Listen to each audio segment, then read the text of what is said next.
The call to serve. The concrete training facility stretched across the compound, its towering walls and spotless floors a testament to the discipline expected within. To the side, a neatly trimmed grass oval lay untouched, while 4 helicopters stood ready, their rotors idle but full of promise. The sky overhead was clear, the air thick with anticipation. Today, out of over 1,000 hopefuls, only 100 had been selected to attend the entrance evaluation for the United Emergency Response Corps, U.E.R.C, an elite group trained to handle everything from wildfire suppression to flood rescues, high-angle abseiling, aerial extractions, motor vehicle accidents, and lost bushwalkers. Among them stood Ryan Brooks, 21 years old, blonde hair, piercing blue eyes, and a physique sculpted from years of training. A natural heartthrob, he often caught lingering glances from women, but his heart was already spoken for by Megan. They had been high school sweethearts, inseparable from the moment they met. While he had chosen the path of emergency response, she had gone to college 3 states away, chasing her dream of becoming a lawyer. A 3-hour flight separated them now, and every moment apart felt like a weight on his chest. They talked as much as they could, but it wasn't the same. He missed her, and she missed him. Moving to Timber Bluff, a rugged mountain town known for its harsh winters and tight-knit community, had been the hardest decision of his life. But if he wanted to make a difference, to prove he was capable of handling anything thrown his way, this was where he had to be. The massive auditorium buzzed with murmurs and nervous energy. The walls were lined with towering flags and bold posters reading, "Join U.S. today. Be the best when it counts." A sudden, commanding thud silenced the room. At the center of the stage stood Captain Matthew Grayson.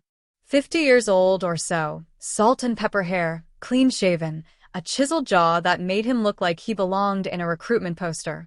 When he spoke, people listened. He had the kind of presence that could make a room of hardened soldiers stand at attention, with nothing more than a glance. His palm rested on the acrylic podium as his steely gaze swept across the sea of recruits. Then, his voice cut through the silence like a blade. "Shut up." The words echoed, and the last whispers died instantly. 4 officers strode onto the stage behind him, 2 lieutenants, a sergeant and a corporal, each standing sharp, their uniforms crisp, every button polished to a mirror shine. They surveyed the room with piercing eyes, the weight of their presence pressing down on the recruits.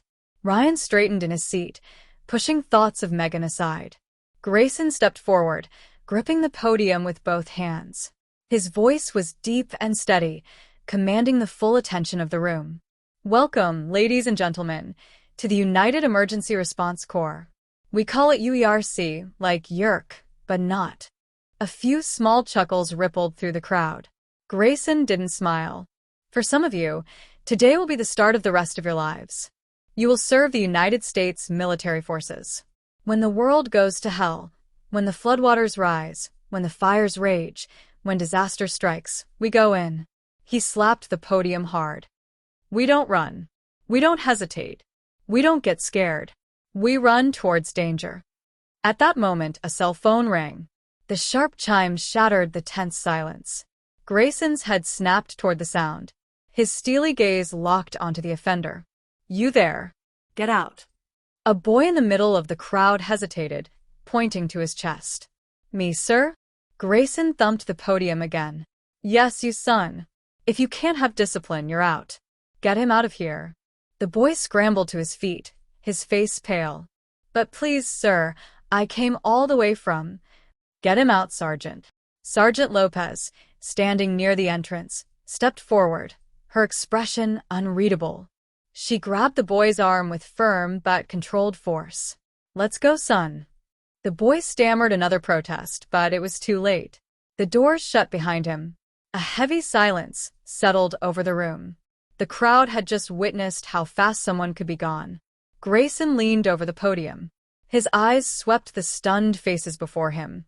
"If we don't have 100% discipline, you will be removed. In an instant. Do I make myself clear?"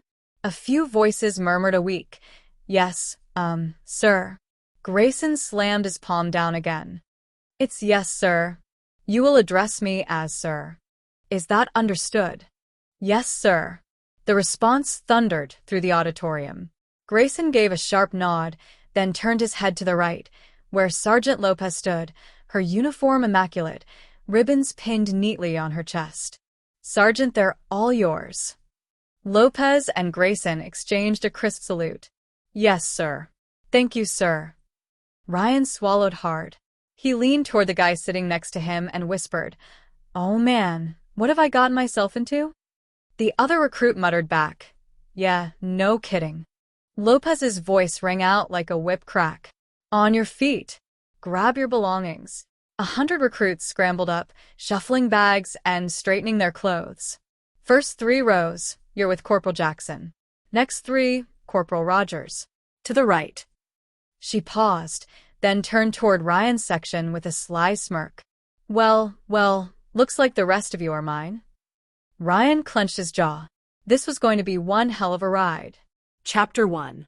Corporal Jackson, a tall, broad-shouldered black man with a no-nonsense attitude, was a former Army Ranger and expected nothing but the best from his recruits. Corporal Rogers, a sharp-eyed woman in her early 30s with short brown hair, was ex-Air Force pararescue. She had a reputation for being tough but fair. And then there was Corporal Hayes, a lean, wiry man with a thick southern drawl and a permanent scowl. He was a former Navy who had a wicked sense of humor but didn't tolerate laziness. Sergeant Lopez, with her 30 members, called out, "Follow each other, wannabes." She always called them that, and it was her favorite word. Ryan muffled to the boy next to him. "Wannabes? What's that?" Sergeant Lopez overheard and snapped, "You got something to say, pretty boy?" Ryan smiled. "Well, as a matter of fact." But she cut him off. "Shut up, blue eyes, and walk." Lopez led her group to a nearby field and yelled, "Get your water. We're going for a little stroll. I suggest you stretch." Lopez, pulling a whistle from her pocket, gave instructions. "You'll follow those other wannabes over there." She pointed to the rest of the tryouts. "You'll do 5 miles. You'll be back here in 35 minutes, no more. This is not hard. If you can't make this, you fail." The first group of wannabes started as Corporal Jackson fired a blank gun, followed by the next group, and then finally Ryan's.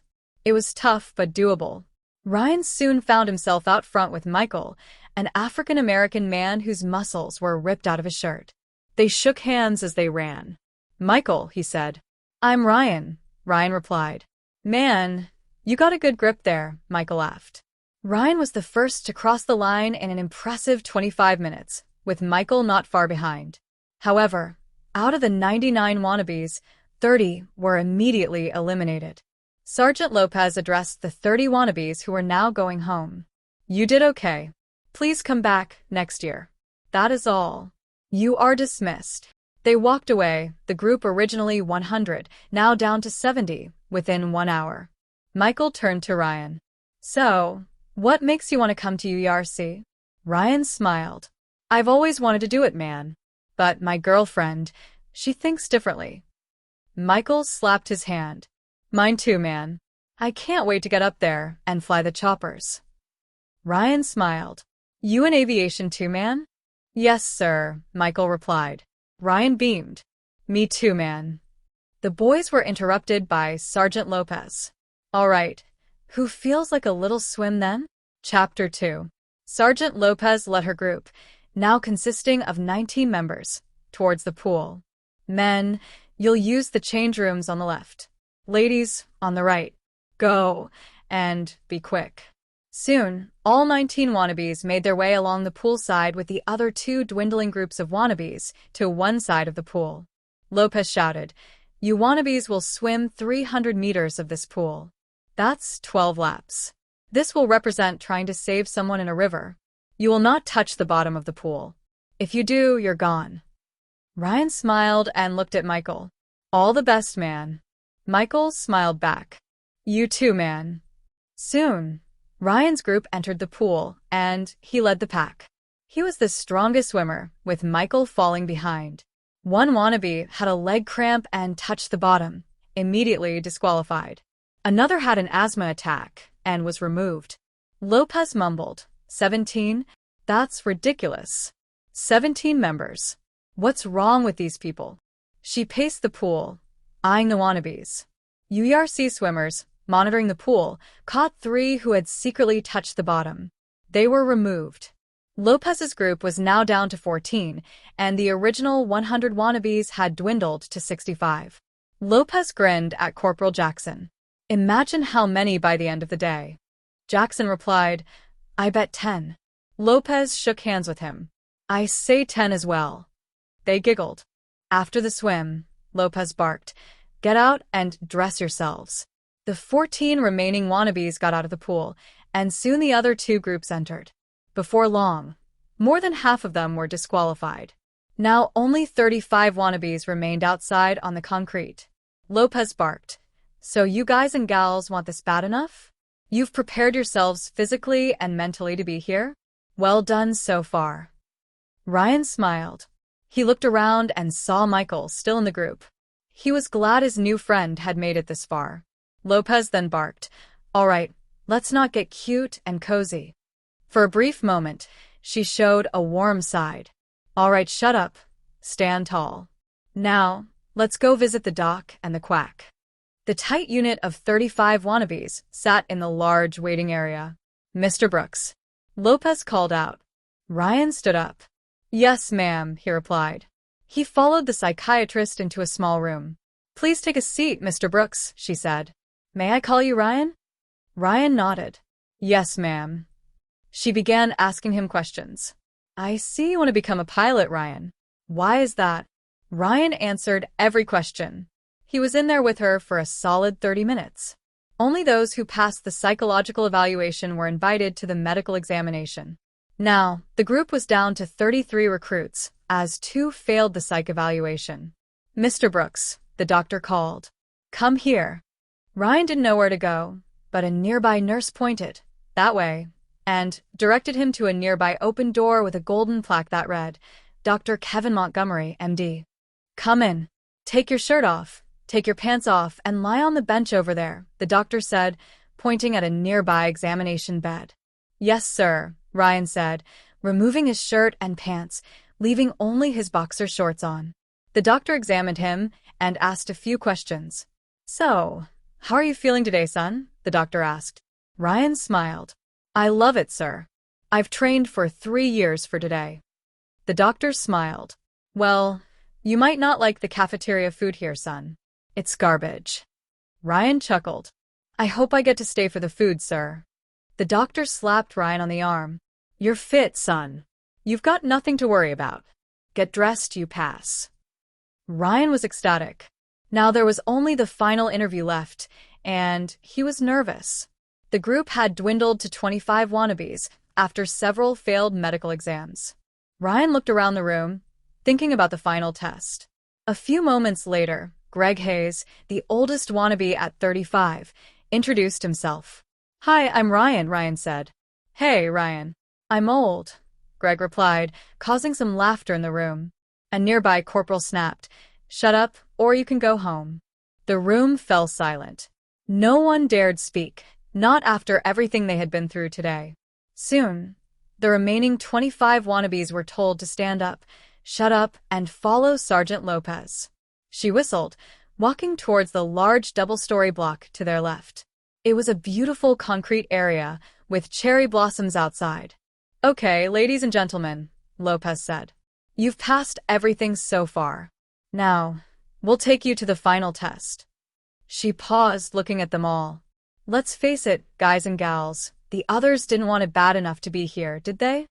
Ryan shouted. No, ma'am. They did not. Lopez smiled. I like you, son. I love the enthusiasm.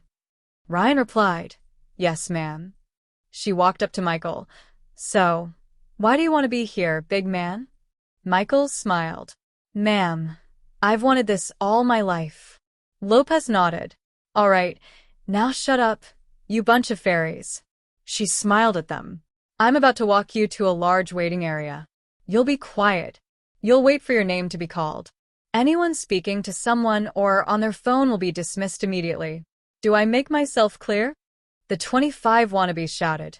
Yes, ma'am. Lopez led them into a large waiting room. Remember, shut up, sit down, and wait for your name. Ryan sat quietly, looking at the ceiling, keeping to himself. Only a few minutes to go, he thought. An hour passed without anyone being called. Finally, a girl leaned towards another and whispered, "Where is everyone?" Lopez, watching from nearby security cameras, walked out. "I told you to shut up. You disobeyed an order," she snapped. The girl, shocked, said, "But ma'am, I just—" Lopez roared, "I don't share your excuses. Get up, shut up, and go. You're gone." Chapter 4. The group was now down to 24. Sergeant Lopez shouted, "Is there anyone who wants to fail the test? Speak now." There was silence. No hands were raised. 30 minutes later, Lopez returned. "Mr. Brooks, you're up first," she called. Ryan looked over at Greg. Greg gave him a wink. Michael smiled. Ryan stood, his heart racing, and followed Lopez down a long corridor. Lopez turned and said, "Mr. Brooks, you are the first to be interviewed because you're the #1 pick. Don't let me down. I've sung your praises. I want to see you here at U.E.R.C. I see great leadership in you." Ryan nodded, feeling the pressure. Well, thank you, ma'am," he replied quietly. Lopez knocked on a large wooden door. "Come in," a voice hollered from behind it. Ryan stepped inside with Lopez, who saluted Captain Grayson. Grayson returned the salute. "Thank you, Sergeant. You may leave us now," Captain Grayson said. "Yes, sir," Lopez replied, giving a final salute as she left. Captain Grayson, along with 3 other men and a woman, all dressed in civilian clothes, sat at the table. Grayson gestured to a nearby chair. "Please, Mr. Brooks, take a seat." Ryan hesitated for a moment, then walked forward and sat down, glancing at the others in the room. He smiled nervously. Captain Grayson spoke first. "Well, Mr. Brooks, we've heard great things about you. Being the first pick is a big accomplishment, son." Ryan straightened up, trying to calm his nerves. "Thank you, sir," he said, his voice steadying. Captain Grayson continued, "These wonderful people are Mr. Ben Johnson from Timber Bluff, Mrs. Julie Johnson, his wife, Mr. Craig Emerson from town, and Mr. Timothy Gregson from Emergency Services at headquarters. They will be assessing your interview today, Mr. Brooks." Ryan nodded, trying to keep his nerves in check. Captain Grayson leaned forward slightly. "You need to understand, son, this is the final test. You've excelled at everything else, so do yourself proud. Let's make this interview count." Ryan smiled, feeling a surge of confidence. "Yes, sir," he replied. The interview was soon over, and Ryan felt he had bombed it. He sat down on a seat, trying to catch Sergeant Lopez's eye. He knew deep down he had blown the interview. Meanwhile, in the interview room, Captain Grayson looked at Ryan's file. "I like the kid," he said. "He'll become a great officer." The other members nodded slowly, agreeing. The interviews were finished. Lopez held a few manila folders in her hands and walked into the waiting wannabes. Lopez shouted, "If you hear your name called, stand up." "Mauser." The girl stood up.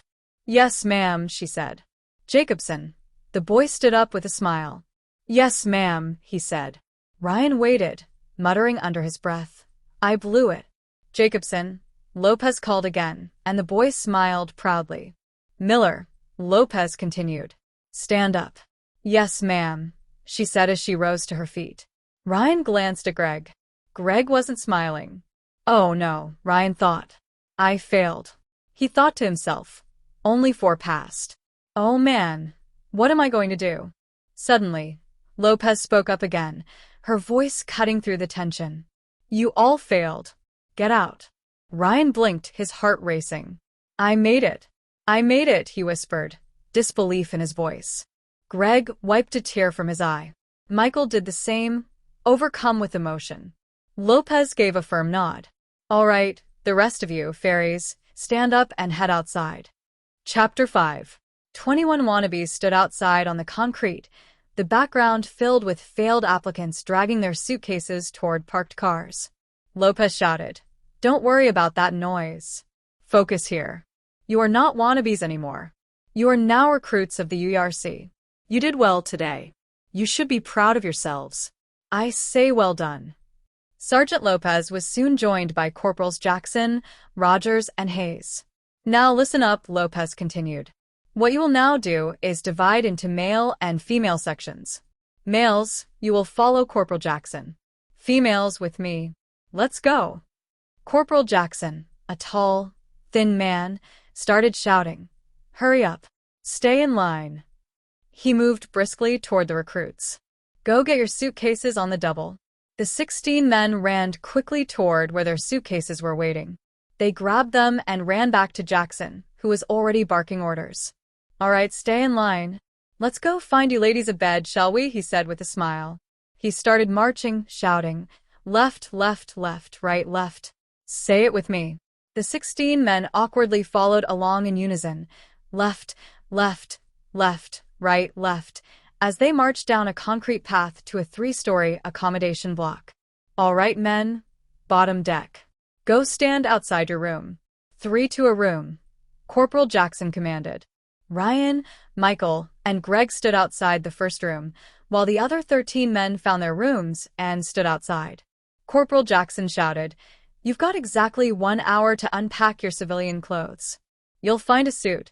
You'll have a shower because you stink. Tonight, we'll be dining at the captain's welcoming event. You'll all be there. You will not drink alcohol. You will mingle with members of the emergency community. I will be there with my family, and I'll enjoy myself. If I see any of you screw up, you'll face the consequences. Do you understand?" "Yes, Corporal," the men shouted in unison. "Now, get going. You have 1 hour to be showered, shaved, and your suit ironed and ready for inspection. If you don't pass inspection, you don't go. Understand?" "Yes, Corporal," the men shouted again. "Well, get going," Corporal Jackson barked. The men ran quickly, dragging their heavy suitcases into their rooms and stowing away their personal clothes in their lockers. Ryan turned to Greg and Michael. "Well, the 3 of us versus the world." Greg smiled. "I couldn't have made it without you guys. After all we did to get here together, I'm glad we made it." Michael grinned. "I'm so happy we passed, man." Ryan smiled as he tossed his suit out of his unzipped suitcase. "I better get this suit ironed or I ain't going." Greg laughed.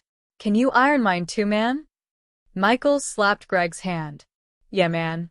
I could use some help with mine, too." Ryan chuckled. "Nope. Not this time, fellas." The 3 laughed together, the tension of the day easing. The hour passed quickly. Corporal Jackson returned, now dressed in his U.E.R.C suit, looking sharp and professional. He stood at the doorway and shouted, "Hallway." The men scrambled to get in line, some still dressing, one with one shoe on, another with no socks. Jackson frowned. "What the heck, men? You're still messing around? I drove home, got dressed, and came back, and you're still scrambling. All those ready, raise your hand." 12 hands shot up. Jackson inspected them, nodding. "Good enough, gentlemen.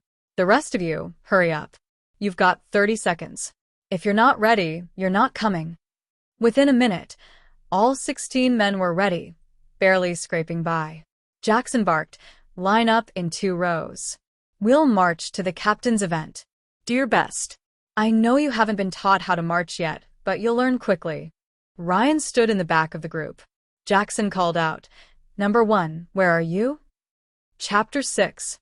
The men looked at each other in confusion, murmuring among themselves. "Number 1? Who's that, sir?" Jackson immediately corrected them. "I'm not, sir. I'm Corporal. Number 1, where are you?" His sharp eyes locked onto Ryan. "You. Recruit. Come here." It was the first time Jackson had referred to them as recruits rather than wannabes. Ryan stepped forward. "You'll march in front, Number 1. Lead the men to dinner when I give the command. You'll march down the stairs and out onto the lawn. Do you understand?" "Yes, Corporal," Ryan answered firmly. "Good. Now listen up, all of you. If I see anyone get out of line, tonight you won't be here tomorrow. Do I make myself clear?" "Yes, Corporal," the men shouted in unison. Jackson looked satisfied. "All right, Number 1. Lead them out." Ryan squared his shoulders and marched with as much confidence as he could muster, leading the group down the stairs. As they stepped outside, he spotted the 5 female recruits, led by Sergeant Lopez. His eyes instinctively landed on Emily Brompton, a 21-year-old with long blonde hair who bore a striking resemblance to Megan. The sting of leaving Megan still lingered, but Ryan was determined to push forward and prove himself as a U.E.R.C recruit. Ryan and Emily exchanged a brief glance.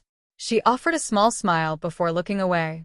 Michael, walking beside Ryan, noticed and smirked. "Steady, Tiger," he teased. "Shut up, recruit," Corporal Jackson barked, making Michael snap to attention. Ryan led the recruits onto the grass outside the function room. The massive building before them housed multiple facilities, including hangars for the U.E.R.C's 4 helicopters. Ryan couldn't resist sneaking a glance at them. One day, he thought, "I'll be flying one of those." Inside the function room, the atmosphere was lively, filled with conversation, laughter, and the rich aroma of food. Recruits mingled with officers, getting a taste of the organization they had just joined. Sergeant Lopez stood at the back with her family, while Corporal Jackson's wife and children chatted nearby. Across the room, Emily was surrounded by her group of friends, but Ryan caught her sneaking glances at him. Greg, noticing, nudged Ryan with a knowing grin. "That girl hasn't stopped looking at you, my friend." Ryan smiled slightly, but when Emily realized she'd been caught, she quickly turned away. Greg laughed and threw an arm around Ryan's neck. "You're sprung, buddy." "Man, knock it off," Ryan muttered, but Greg was already up to something else. With a sly smirk, he reached under his coat and produced a cold beer. "Relax, sonny boy," Greg grinned. "Nothing like a lager after a long day." Ryan shook his head, though Greg's antics had the group chuckling. Ryan soon noticed Ian, a smaller, quieter recruit, keeping to himself near the back of the room. Curious, Ryan walked over and extended a hand. "Ian, right?" Ian looked up a little surprised, then smiled. "Yeah, that's right. You're Ryan?" Ryan nodded. Ian straightened his shoulders in an attempt to match Ryan's posture, though his lean frame made the effort look forced. "So, what made you sign up?" Ryan asked. Ian cleared his throat. "I just love communications, like radios and stuff." He hesitated before adding, "What about you? What's your plans?" Ryan grabbed an appetizer from a nearby tray. "Helicopters, man. I love 'em. Can't wait to fly." Ian's eyes lit up. "Cool, man." So cool. Something about Ryan's confidence struck a chord with Ian. Without even realizing it, he started mimicking Ryan's gestures, subtly adjusting his stance and nodding, just a little slower, like Ryan did. Meanwhile, Emily had not stopped looking at Ryan. Greg noticed her lingering gaze and gave her a wave and a smile. Ryan didn't see it, though, as he had his back turned. Corporal Jackson watched Greg's behavior and made a note in his book.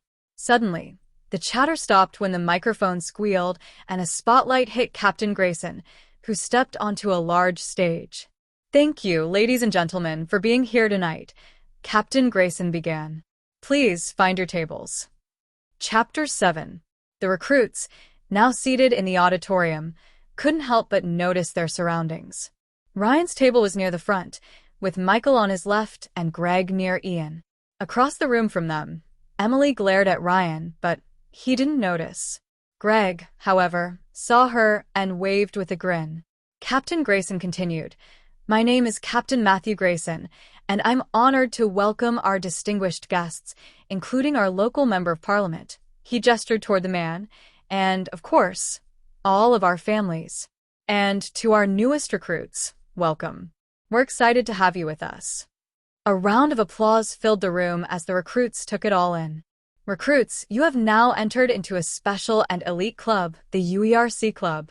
We go where others fear to tread. We go into danger when others run. So, if everyone could please be upstanding, a toast to our newest members, the recruits," Captain Grayson said, and the crowd cheered. The recruits. Ryan felt happy to be acknowledged, but he still missed Megan. All he could think about was her, and he wouldn't get leave until after 7 weeks of training. 7 weeks was going to be a long time. Captain Grayson then added, "I also want to acknowledge the training staff here tonight. You are simply the best crew I've ever had the honor of leading, and you all make me very proud." Ryan looked around the room, spotting a few familiar faces. Dr. Lewis, the shrink, and Dr. Montgomery, the medical doctor. He liked him already.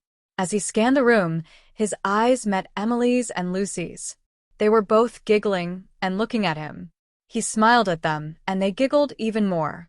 At a nearby table, the training officer watched the recruits, keeping an eye on their interactions. Greg, now sipping hard liquor from under his suit coat, slurred quietly, "Hey, number one." Ryan smiled and shook his head. "It's Ryan, man, not number one." Greg grinned. "I know, man, but I must say, those two little darlings over there can't stop looking at you." Ryan just shrugged it off. "It's all good, man." He placed a finger to his lips, signaling Greg to be quiet and listen to the captain. Captain Grayson then said, "So, ladies and gentlemen, esteemed guests, and to our newest recruits, we will meet again in 21 weeks when we'll see our graduating recruits as members in the U.E.R.C. Good night for now. Let's have dinner," he said. After giving thanks, the meal was served, and a small, quiet song played in the background. The meals looked delicious, beef and chicken. Very fancy, I must say. Greg poked at his chicken dish. "Anyone want to swap chicken for beef?" Greg looked at Ian. "Come on, you need chicken in ya, boy," Greg said. "No, I'm good, thanks," Ian replied as he leaned over the table. "No, son, you don't understand. I want your beef." "You can have my buzzard," Greg said as he reached for Ian's plate. Ryan said, "No, Greg, it ain't happening." Greg looked Ryan in the eyes and began, "So, what are you going to do about it?" He was interrupted by Corporal Jackson, who said, "Mr. Hayes, can you please come with me?" Ryan looked at Greg, who mumbled, "Oh." Greg straightened his suit, hiding the liquor in his inside pocket. "Yes, Corporal, sir, certainly," Greg replied.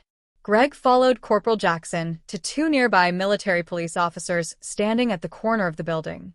The next minute, Greg was escorted outside into the dark. "What was that all about?" Ryan asked as he munched on his beef. Corporal Jackson returned to the table and said, "You'll all see me in the morning." He didn't look happy. Ryan said, "Oh man, now we're gonna get it because of Greg." Ian said, "Just great. One day in, and I'm already gonna get kicked out." Michael asked, "Kicked out for what?" "We weren't drinking." Chapter 8. Dinner was soon over, and the captain returned to the stage to announce, "Ladies and gentlemen, the dance floor is now open." The music grew louder. Lucy nudged Emily. "Go on, go ask him." Emily bit her lip and looked at Ryan.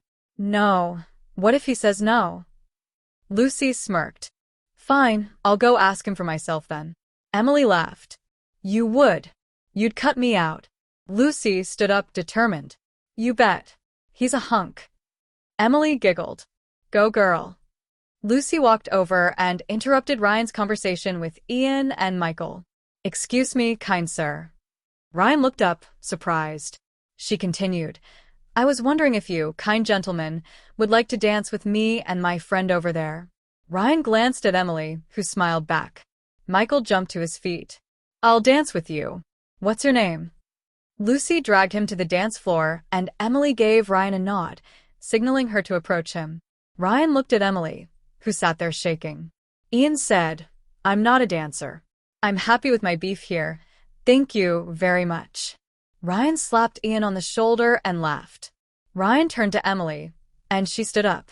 "Here goes nothing." She walked over to him, and Ryan met her halfway. "So your friend says you're a dancer. Shall we?" Ryan extended his hand for her to take. Emily smiled. "Thank you, kind sir. I will dance with you." Ryan was impressed by Emily's beauty, but all he could think about was Megan. Where was she, and what was she doing? It felt unfair that she was missing this moment while he danced with a stranger at a fancy party. As they danced, Ryan accidentally bumped into Captain Grayson and his wife. She was dressed in a pretty white gown wearing pearls. "I'm so sorry, sir." "Ma'am." "I must have two left feet," Ryan apologized. "It's okay, recruit. Accidents happen," Captain Grayson said. "Alice, honey, this is our number one, Mr. Ryan," he trailed off. What's your last name again, recruit?" Ryan smiled. "It's Brooks, sir." "Ah, yes, Brooks. That's right. Thank you, recruit." Are you two having a lovely evening? Captain Grayson asked, smiling at both of them. Emily said, Yes, sir, we are. Thank you. It's such a fancy party. Captain Grayson smiled. Well, we want the best for our recruits. Ryan smiled back. Well, you two have a fun evening and all the best in your training, Grayson said. They all exchanged pleasantries and Ryan and Emily returned to the dance floor. He's such a nice guy. I like him, Ryan said. Emily shook her head. I'm not sure if nice is the word for him. He looks so mean. They danced a few more songs while Lucy and Michael danced. Well, as close as regulations allowed. The music faded and the announcement came. Ladies and gentlemen, unfortunately, this is our last song. Please enjoy it. Emily turned to Ryan. Last song. Did you hear that? Ryan smiled. Well, we'd better enjoy it then. The music grew louder, and Emily rested her head on Ryan's shoulder, as high as she could, considering he was 6'1". Ryan smiled, inhaling her hair. Your hair smells beautiful, just like Megan's. Emily pulled away. Megan? Who's that? Ryan paused. My girl. Emily's eyes widened in surprise. Oh, I see. You didn't mention you had a girl. Is she your wife? Ryan shook his head. No, my girlfriend. Emily blinked in shock. Does she live close by? Ryan stopped and looked at the floor, deep in thought. No, she's hours away. Emily nodded slowly. Oh, I see. She leaned into Ryan's arm again and smiled. The dance soon ended, and the recruits found themselves back in their barracks. Greg and his belongings were gone. Looks like we're down to 20 recruits then, Ryan said, glancing at the cars parked across the foggy, dimly lit lawn. It's crazy, man, Michael replied. There were thousands who applied, then we got down to the 100, and now we're just 20. Just then, Ian knocked on the door timidly. Excuse me, Ryan, Ian said. Yeah, man, what's up? Ryan asked, walking around the room shirtless, his tattoos showing. The thing is, Ian started, looking a little awkward, I don't really get along with my roommates already. I was wondering, since you've got a spare bed, could I come move in with you guys? Ryan looked at Michael, who nodded. Sure, man. Go grab your stuff. Chapter 9. Wake up, ladies. It's 5:30 a.m., shouted Corporal Jackson. Sergeant Lopez joined him. Get up, ladies. Time to go to work. Huh, where are we? Michael shouted groggily. Ryan laughed. Corporal Jackson yelled down the hallway. Get into the hallway and stand outside your rooms on the double. Corporal Jackson eyed Ryan, Michael, and Ian, sizing them up. I thought you were in that room down there, scrawny, he said, looking at Ian. I was Corporal, but... Did I ask you for an answer, scrawny? Corporal Jackson barked. Shut up. Yes, Corporal, Ian mumbled. Corporal Jackson then walked toward a back room and turned off the light. It was the training staff room. Recruits Ian Parker, Ryan Brooks, and Michael Luxon, get dressed in your track suits, then come see me on the double. Soon, the three men stood outside the corporal's office. There was a flurry of cleaning happening around the unit. Ryan, Ian, and Michael stood in front of Corporal Jackson's desk, with Sergeant Lopez sitting behind her desk. So, want to tell Sergeant Lopez and me what happened last night, gentlemen? Ryan glanced at the sergeant, then back at the corporal. Corporal, Sergeant, I'm not sure what you're talking about. Corporal Jackson stood up. Just because you think you're safe here doesn't mean you're not stupid. Do tell me, what happened last night? Michael interrupted. It was only a few dances, Corporal. Sergeant Lopez stood up. We'll address that soon enough, recruit. We're talking about the recruit who got drunk at your table. Did you know he was consuming alcohol? Ryan mumbled. Well, you see, Sergeant. Sergeant Lopez's eyes narrowed. It's a simple answer, yes or no, recruit. Ryan sighed. Yes, Sergeant. We knew he was drinking alcohol, but I told him to stop. Sergeant Lopez shouted so the entire unit could hear. You told him to stop? Did you? Well, yes, ma'am, Ryan replied. Sergeant Lopez shouted again. What you should have done is come and told Corporal Jackson or myself. That's what you should have done, recruit. Ryan snapped. Yes, Sergeant, I'm sorry about that. Sergeant Lopez shot back. Sorry isn't going to fix it, recruit. You knew one member of your unit was breaking the rules, but you covered for him. Didn't you all? The three men responded. Yes, Sergeant. Sergeant Lopez shouted again. So, what happens when another one of your buddies does something wrong, recruits? Are you going to cover for them or tell someone? We'll tell someone, Sergeant. Ryan, Ian, and Michael all replied in unison. Sergeant Lopez was furious. You three will go on report. Do I make myself clear? Yes, Sergeant, said Ryan, with Michael and Ian following suit. Get out of my sight, Sergeant Lopez snapped. The three of them trudged back to their room. Oh, man, just great. That loser gets drunk, and now we get into trouble, Michael complained. Man, I can't afford to blow this. It's my only chance, Ryan said. Chapter 10. Ryan sat on his bed. At least they forgot about the dancing, he muttered, trying to find something positive in the mess. The remaining 20 recruits soon found themselves in the dining hall. Ryan was in line with his food tray when Emily tapped him on the shoulder. Morning, Ryan. Sleep well? Lucy nudged Emily, signaling her to ask Ryan more questions. Ryan smiled, trying to stay light. I slept like a baby, thank you. Just then, Sergeant Lopez approached them. After breakfast, you two will come and see me. I'll be at the staff table. Emily lowered her voice. Oh no, I'm in trouble. What are we going to do, Ryan? Ryan snapped. Please stop talking to me. I'm in enough trouble today. He grabbed his cereal, beans, toast, and a glass of juice and sat down next to Ian and Michael.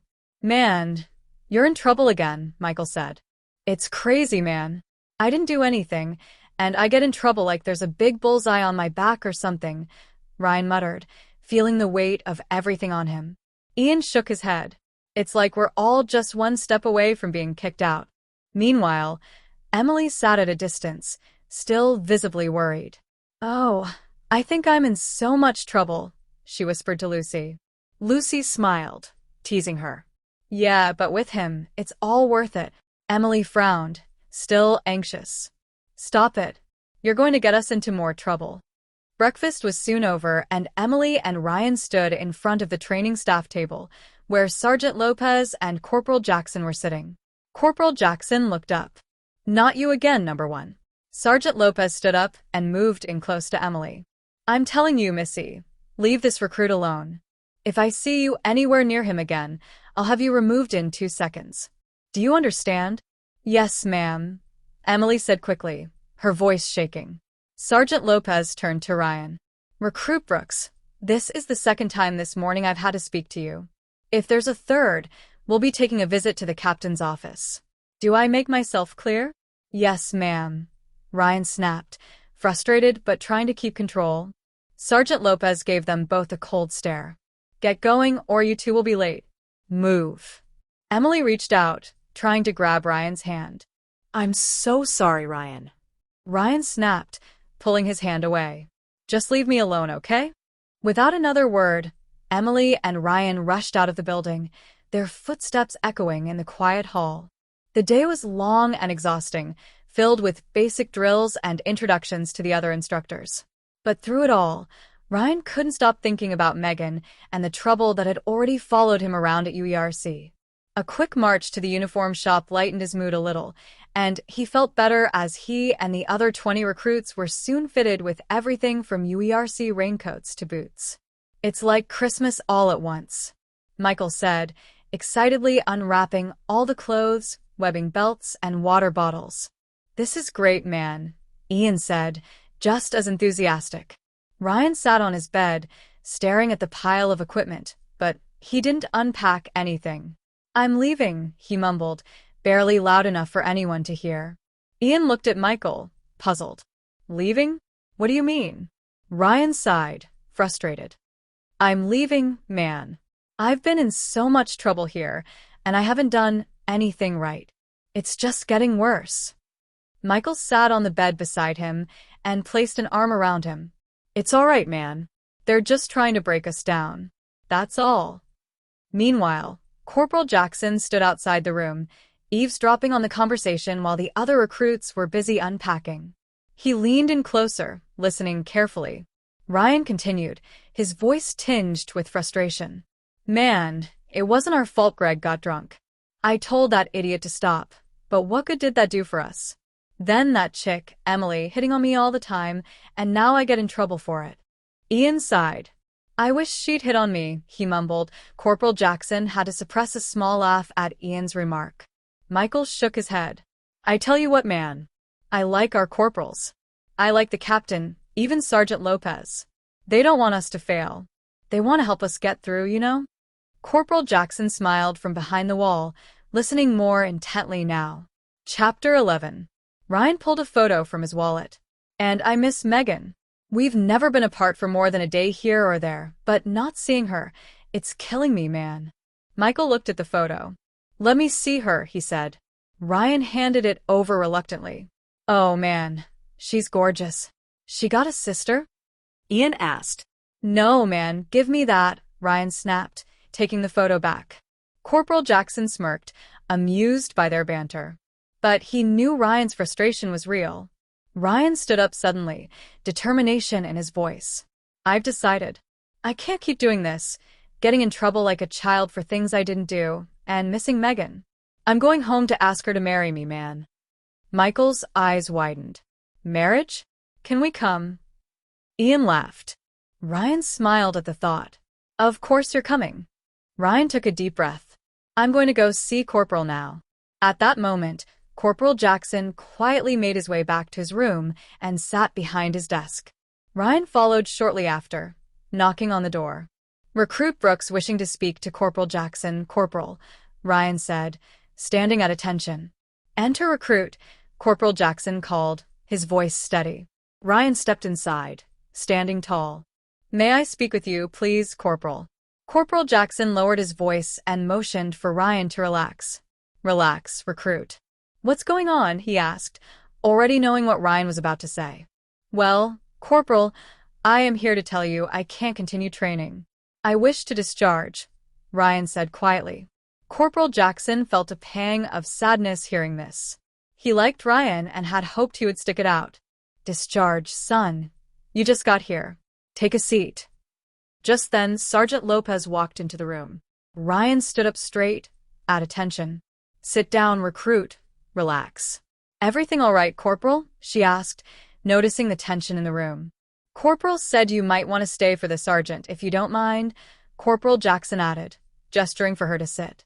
Sergeant Lopez took a seat at her desk. Recruit Brooks here is wishing to leave us, Corporal Jackson said. Sergeant Lopez looked surprised, then turned to Ryan. Leave? Recruit, you just got here. Ryan took a deep breath. May I speak freely, please? Sergeant Lopez slid her chair out from behind the desk and moved closer. Yes, please do so. Ryan gathered his thoughts. Sergeant Corporal, the thing is, I feel I am being victimized by the staff because of others' stupid actions. Sergeant Lopez raised an eyebrow. Go on. Ryan inhaled deeply. I told Greg last night not to drink booze, and he still did it. I have no interest in Emily, but I got in trouble for it. If anything, she won't leave me alone. Her and her friend, Lucy, I think her name is. He looked at Sergeant Lopez, who jotted down the names. I will fix that. I can assure you of that, she said, her tone calm but firm. Ryan continued. All I ever wanted was to come here and do well. But I feel I've blown it with both of you already. Sergeant Lopez glanced at Corporal Jackson. Corporal, and I do not think anything less of you, recruit. May I call you Ryan? Ryan nodded. Yes, Sergeant. Ryan, she continued, you are our best recruit.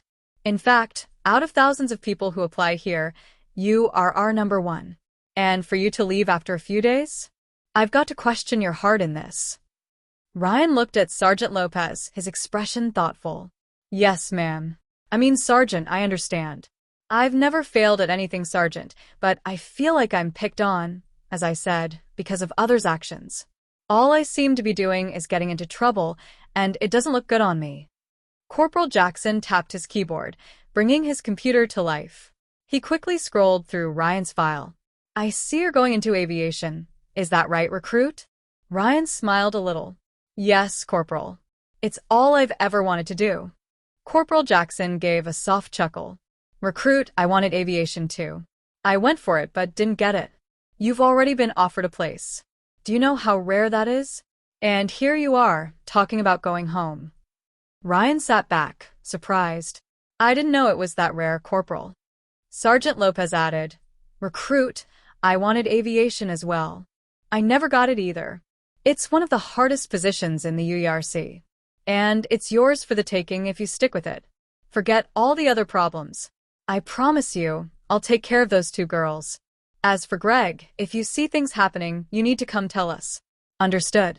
Ryan nodded, a small smile forming. Yes, Sergeant. I understand. Corporal Jackson, still looking at his screen, leaned forward with a more serious expression. There's something else, Recruit. I see your next of kin is listed as Megan. Is that your wife? Girlfriend? Who is she? Ryan wiped a tear from his eye. She's my girlfriend, but I'm going to ask her to marry me soon, Corporal. Jackson smirked.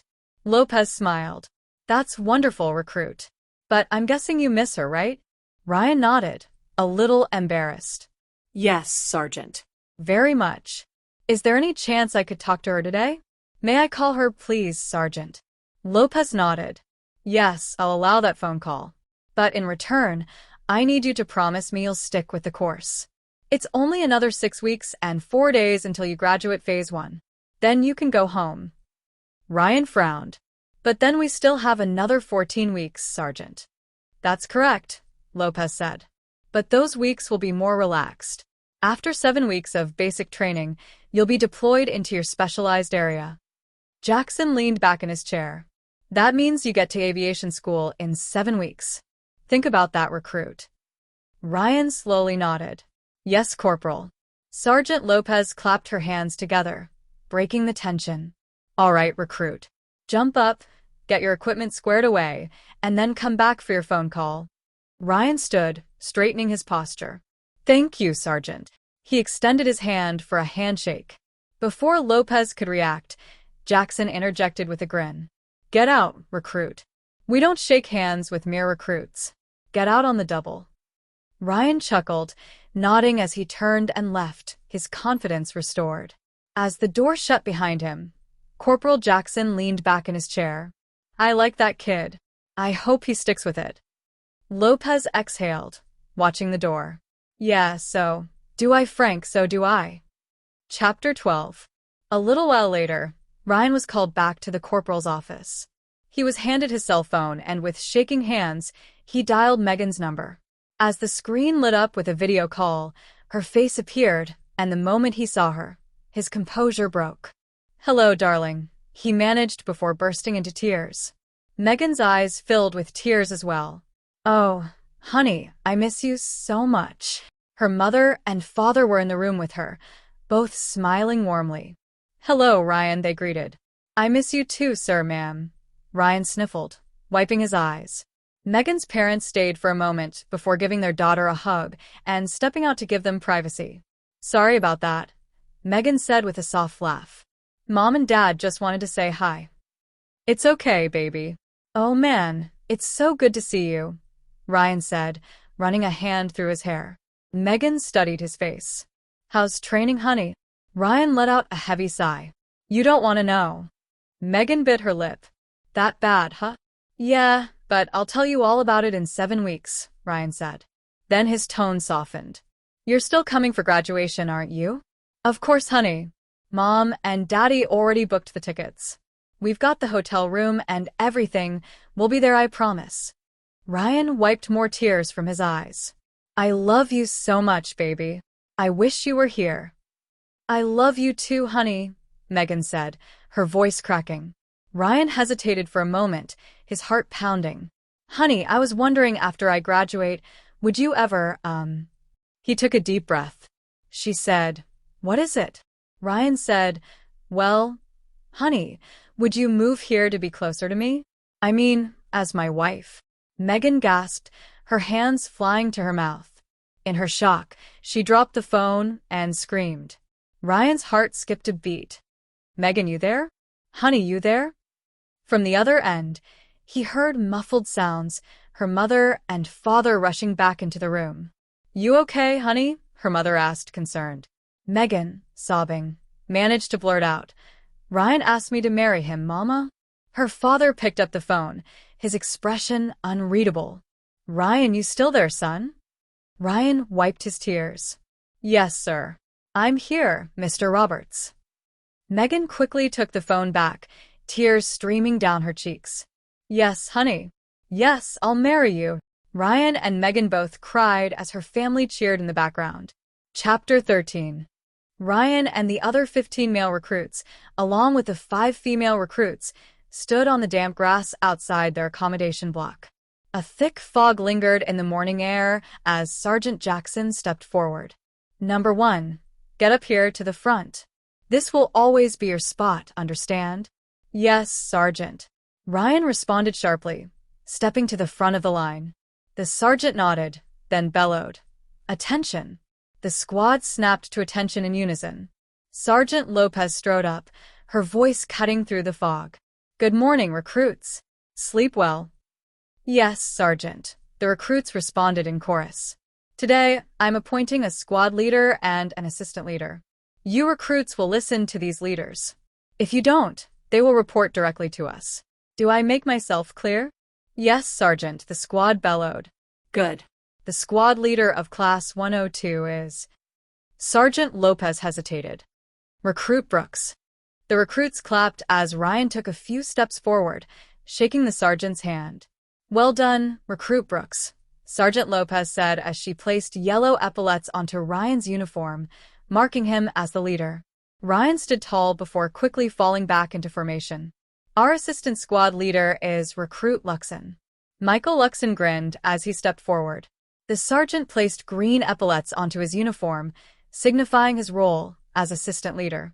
With the new leadership in place, the recruits stood ready, awaiting their next orders. Sergeant Lopez said again, "I warn each and every one of you, when the leaders of this squad tell you what to do, make sure you do it. If you have problems, you will notify your squad leaders, then they will inform us at an appropriate time. Is that understood?" "Yes, Sergeant," was the bellowed cry of the squad. "Recruit Brooks, you will soon give the order to move the squad to the mess, but I want recruits Martin and Bronton to stay back." Megan inhaled deeply and Lucy, unaware of the trouble that was about to unfold, watched on. "Okay, Recruit Brooks, lead your squad to the mess on the double," Lopez said. "Yes, Sergeant," he replied. Then he said, "Squad, left face, move." The recruits turned in unison. The 18 recruits marched toward the mess hall, leaving the 2 behind. Once the others were out of earshot, Sergeant Lopez turned on them.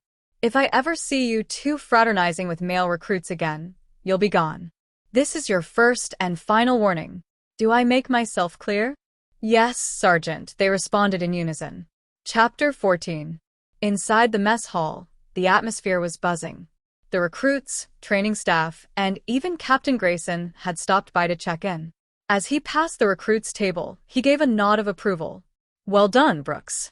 "Luxon." Keep it up. As he looked at the new colored epaulets, "Thank you, sir," Ryan and Michael replied. After the captain walked away, Ryan leaned in toward Michael and Ian. "I asked Megan to marry me, fellas. She said yes." A few quiet slaps on the table signaled excitement without drawing attention. "That's great, mate," Michael said. "So happy for you, man," Ian added. William O'Neill, a bit of a loner, chimed in. "So, when's the wedding?" Ryan grinned. "Not sure yet, Willie. Soon enough, I hope." William smirked at the nickname. He liked Ryan, the alpha of the group, giving him one. The first week had flown by.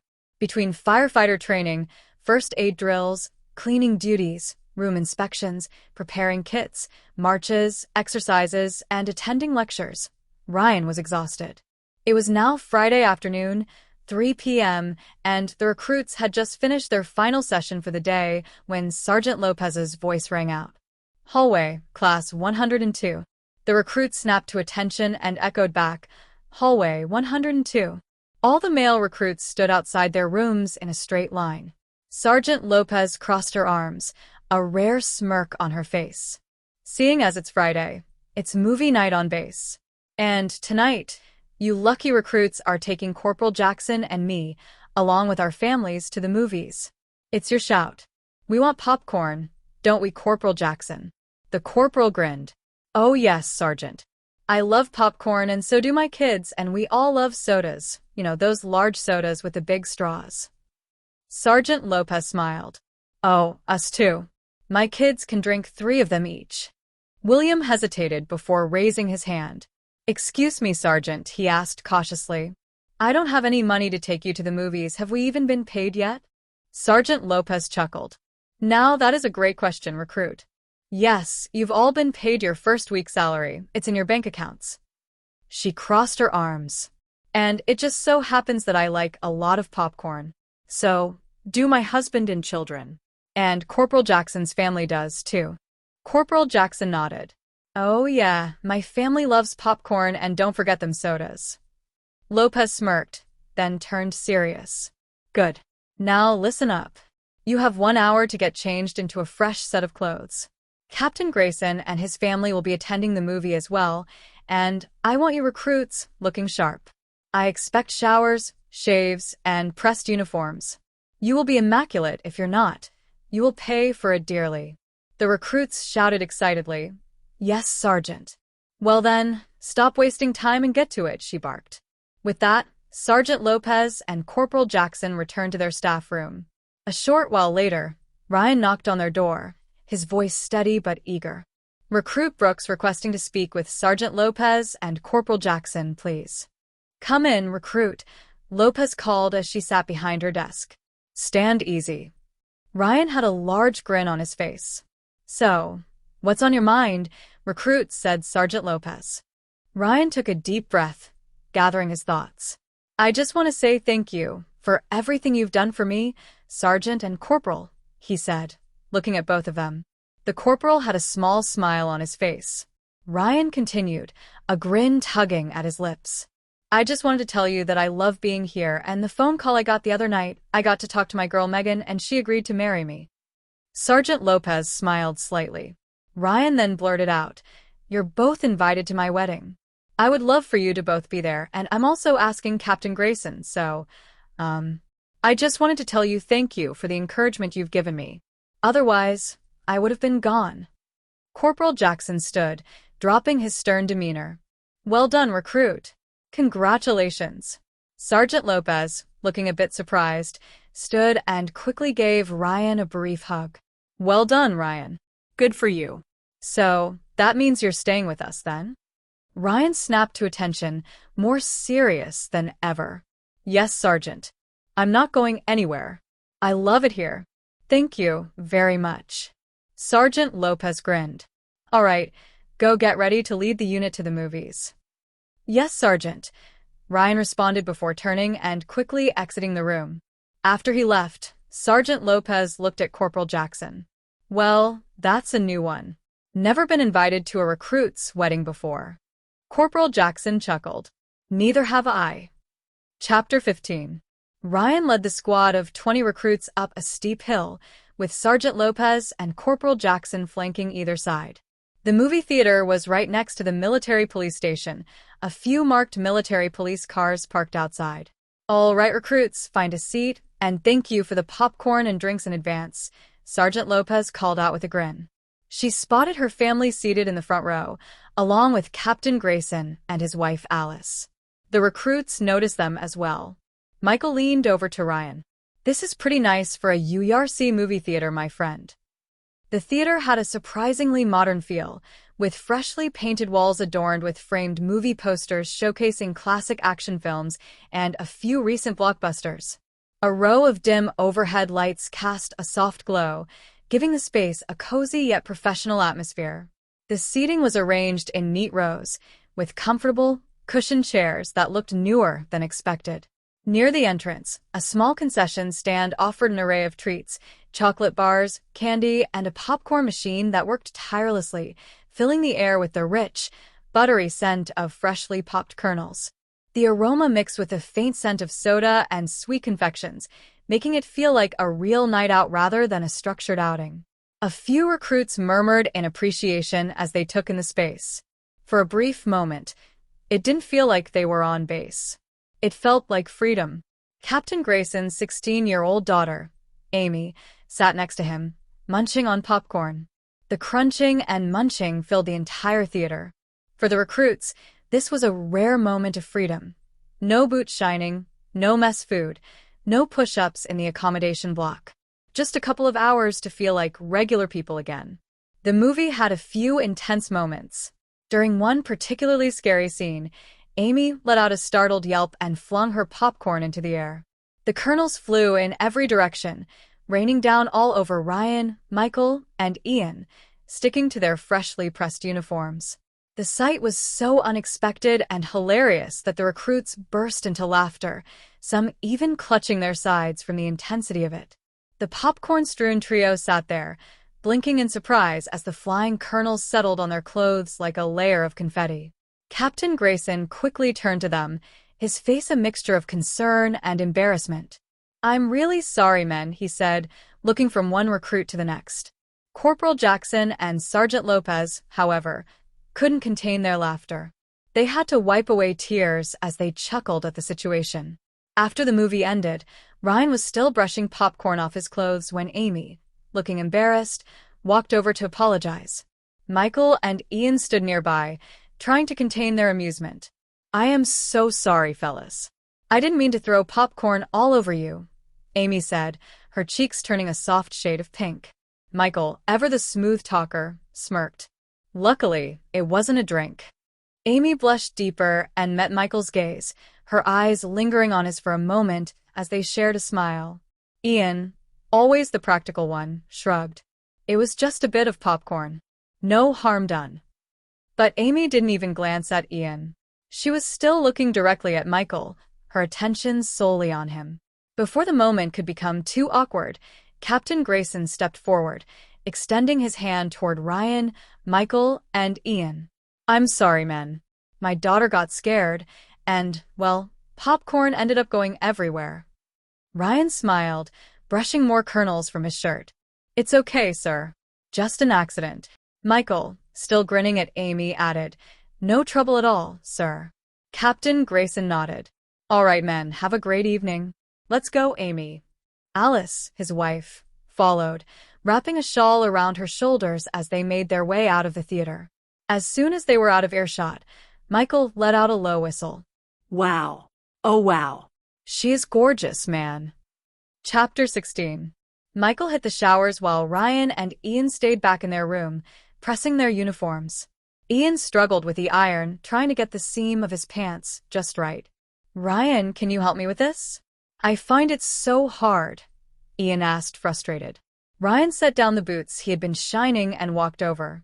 "Of course, man." He took the iron from Ian and demonstrated the proper technique, pressing the seam with precision. Ian watched in admiration. "You make it look so easy, man." Ryan shrugged.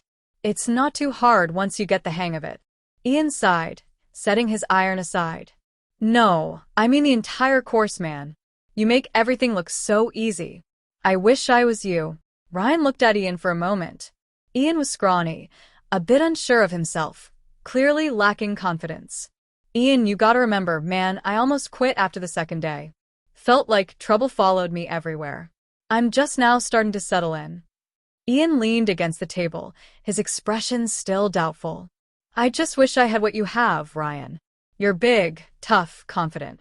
You're getting married, going into aviation. I bet you were even a straight-A student in school." Ryan chuckled softly. "Not quite, but close." Before Ian could say anything else, Michael strode in from the showers, running a towel through his damp hair. "What's going on here, ladies? Having a D&M?" Ryan raised an eyebrow. "A what?" Michael smirked, slicking his hair back with a comb. "A deep and meaningful man. Don't you know anything?" "Not like me, I know everything." He paused, grinning at himself in the mirror. "I even know her name. Amy." He said it again, slower, savoring it. Amy. "Oh, it sounds so good." Ian rolled his eyes. "You don't even know her." Michael ignored him, clicking his fingers and pointing at his reflection. "I'm gonna marry that gal." Ryan stared at him in disbelief. "Marry her? You don't even know her. Ian muffled a laugh. Yeah, man, you just got popcorn dumped all over you. You don't know anything about her. Michael playfully grabbed Ian in a loose headlock. Oh, I will, little one. Oh, I will. I've got a plan. Ryan groaned. No, man. No plans. You can't afford to get in trouble. And you definitely can't afford to get us into trouble. Chapter 17. Saturday morning started just like any other day, but this time, Sergeant Lopez called for the entire unit to assemble on the grass outside the accommodation block. It was 7 a.m. and it was cold. The recruits stood at attention as she addressed them. Recruits, today Corporal Jackson and I will be giving you a more in-depth base tour. Since you've completed week 1, let's just say this is a gift for making it through the first week. The recruits smiled. We'll take a look inside the aviation hangars, visit the hospital for all you medical geeks, a few recruits chuckled, and explore more key areas of the base. Recruit Brooks and Recruit Luxon, you will lead us first to the mess for a hearty breakfast, and then we will begin our journey. Breakfast was bacon, eggs, beans, hot coffee, and as much toast as you wanted. Michael said, "Oh man, I'm in love, boys. I can't tell you how much I think about that gal. She's on my mind 24 hours a day," he playfully said. Ryan raised an eyebrow. What, are you serious? She's the captain's daughter. Michael grinned. I don't care if she's the president's daughter. I am an LOV man, he said slowly. Ian and Ryan shook their heads. Soon, Ryan snapped to action, calling out, left, left, left, right, left. Left, left, left, right, left. The recruits marched in tight formation toward the helicopter hangars. As they approached, Michael and Ryan's eyes lit up with excitement. Sergeant Lopez stepped forward and saluted Lieutenant Thompson, a sharp and intellectual-looking helicopter pilot in his early 40s, with a few streaks of gray in his hair. Lieutenant Thompson returned the salute. So, Sergeant, you've brought us some fresh meat, I see. Sergeant Lopez smirked. Only a few, sir. Brooks and Luxon, front and center. Ryan and Michael quickly ran to the front and saluted. The lieutenant glanced at Ryan's name badge. So, you're Brooks. I hear there's some hype about you around base, a real go-getter and class captain. Is that right? Ryan stood at attention. Yes, sir, he answered loudly. Lieutenant Thompson nodded, then turned to Michael. And you, Recruit Luxon, you're also coming to us? Michael grinned. Yes, sir. I can't wait, sir. Ian, one of the other recruits, watched Ryan and Michael soaking up the attention. Ian liked his new friends and didn't mind waiting. He was eager to reach the communications center. After a quick tour of the helicopter, Ryan and Michael got to sit in the pilot's seat. Ryan's grin stretched from ear to ear as he took it all in. As he climbed out, Corporal Jackson clapped him on the back. It was all worth it, wasn't it, recruit? Staying here? Ryan stood tall. Oh yes, Corporal, very much so. Sergeant Lopez saluted Lieutenant Thompson. Thank you, sir, to you and your crew for showing us around. Lieutenant Thompson returned the salute. My pleasure, Sergeant. I'll be seeing you all again soon. The tour continued past the military police station and the cinema. Michael smiled as a thought crossed his mind. Oh, Amy, I wonder where you are. He recalled the recent time she spilled popcorn on him, a memory that made him chuckle. The group then proceeded to the communications center, an area so restricted that only Ian and a select few were allowed inside. Corporal Jackson waited outside with the rest of the recruits. So, Brooks, you're getting married then? Jackson asked, leaning casually against a concrete wall. Ryan, seated beside him, nodded. Yes, Corporal. After graduation, Megan is moving down here to Timberbluff. Guess we'll get married here. Amy and Lucy, overhearing the conversation, exchanged glances. Oh, he's getting married, Amy. You missed out, didn't you? Lucy teased. Amy smirked. Missed out? I'm not so sure. There's always the graduation dance. She cast a mischievous look in Ryan's direction. He is such a hunk, she added playfully. Lucy nudged her. Don't let Lopez catch you talking like that, or you'll be gone. Amy twirled a strand of her hair. I wonder if I should transfer to aviation, she mused, still looking at Ryan. Lucy chuckled. Oh, you are so naughty. Amy smirked. I haven't given up on him yet. You'll see. Lucy asked, what do you have planned? Amy pondered. Let's just say a hunk like that will help a gal in distress. Lucy looked confused, and before she could respond, Ian and the other recruits exited the communications center, looking thrilled. Oh wow, that was awesome, Ian said, beaming with excitement. Corporal Jackson, unimpressed, muttered, not sure what's so exciting about comms, but okay. Straightening up, he became serious again. All right, recruits, line up. Ryan liked Corporal Jackson. One moment he was tough, the next he was just another guy. Ryan knew it was all part of the game at recruit school. As the recruits formed up, Sergeant Lopez called out, well, that's enough of the tour. Class Leader Brooks, lead us home. Ryan snapped to attention. Yes, Sergeant. Then, with a commanding voice, he called out, Class 102, attention. The recruits snapped into formation. Amy and Lucy became the second row, following Ryan and Michael. On the right, left, right, left, right, Ryan led them toward the accommodation area. Suddenly, Amy, trying to get Ryan's attention, attempted to trip him. She missed and lost her balance, tumbling forward. As she fell, William accidentally tripped over her, his foot striking the side of her head. Amy collapsed to the ground, unmoving. Lucy, caught off guard, stumbled over Amy's legs and hit the ground hard. She let out a sharp cry. Ah! My arm! My arm! She whimpered, clutching it in pain. The scene became chaotic, but Ryan quickly called out, Medic! We need a medic. Chapter 18. Sergeant Lopez's voice rang out. Class halt. I need help back here, she shouted. Recruits were scattered everywhere. What the heck is going on? Ryan mumbled. Both he and Michael ran back. Amy now lay unconscious on the ground. William had tumbled onto the grass, clutching his ankle, while Lucy clutched her arm in pain. Michael surveyed the scene and muttered, What a train wreck. Corporal Jackson quickly checked on Amy's breathing, turned her on her side, and called for another recruit to assist him, while Ryan attended to William. Michael helped Sergeant Lopez with Lucy. Sergeant Lopez pulled out her phone. This is Sergeant Lopez. I need ambulances outside the communications center immediately. Multiple casualties, one unconscious recruit, one suspected ankle injury, and a possible fractured arm. Lucy winced, her arms swelling up. She cried, my arm, my arm. Within minutes, the ambulances arrived. The medics focused on Amy first, carefully securing her onto a stretcher. She was still unconscious. William, also on a stretcher, was taken to the on-base hospital. He was crying. What have I done? What have I done? His voice frantic as he feared he'd caused Amy serious injuries. Lucy sat upright, holding her injured arm as the paramedics splinted and bandaged it. She was given pain relief. The recruits stood silently, watching as their injured classmates were taken away. Sergeant Lopez, though calm, was visibly shaken. She gathered the remaining 17 recruits around her. Can someone please tell me what the heck happened here? She asked, her tone firm but controlled. Ian raised his hand.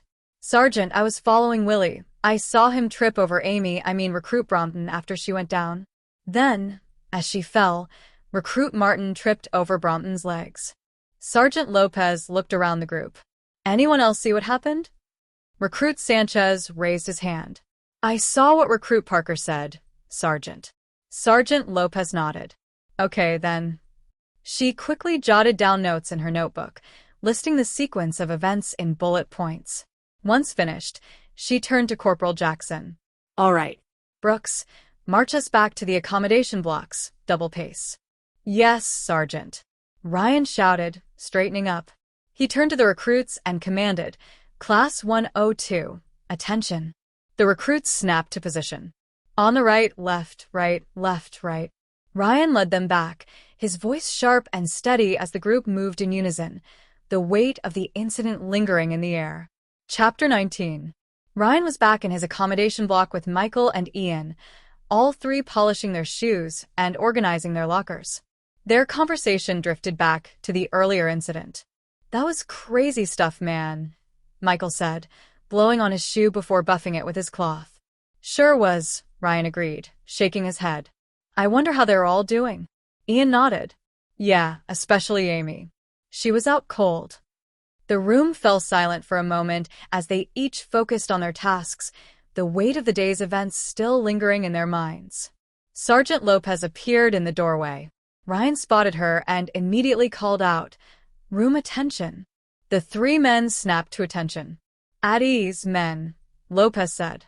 Her voice was calm but carried a hint of exhaustion. "Brooks, Luxon, you need to accompany me to the hospital. As class leaders, it's your responsibility to check on our recruits." Ryan and Michael responded in unison.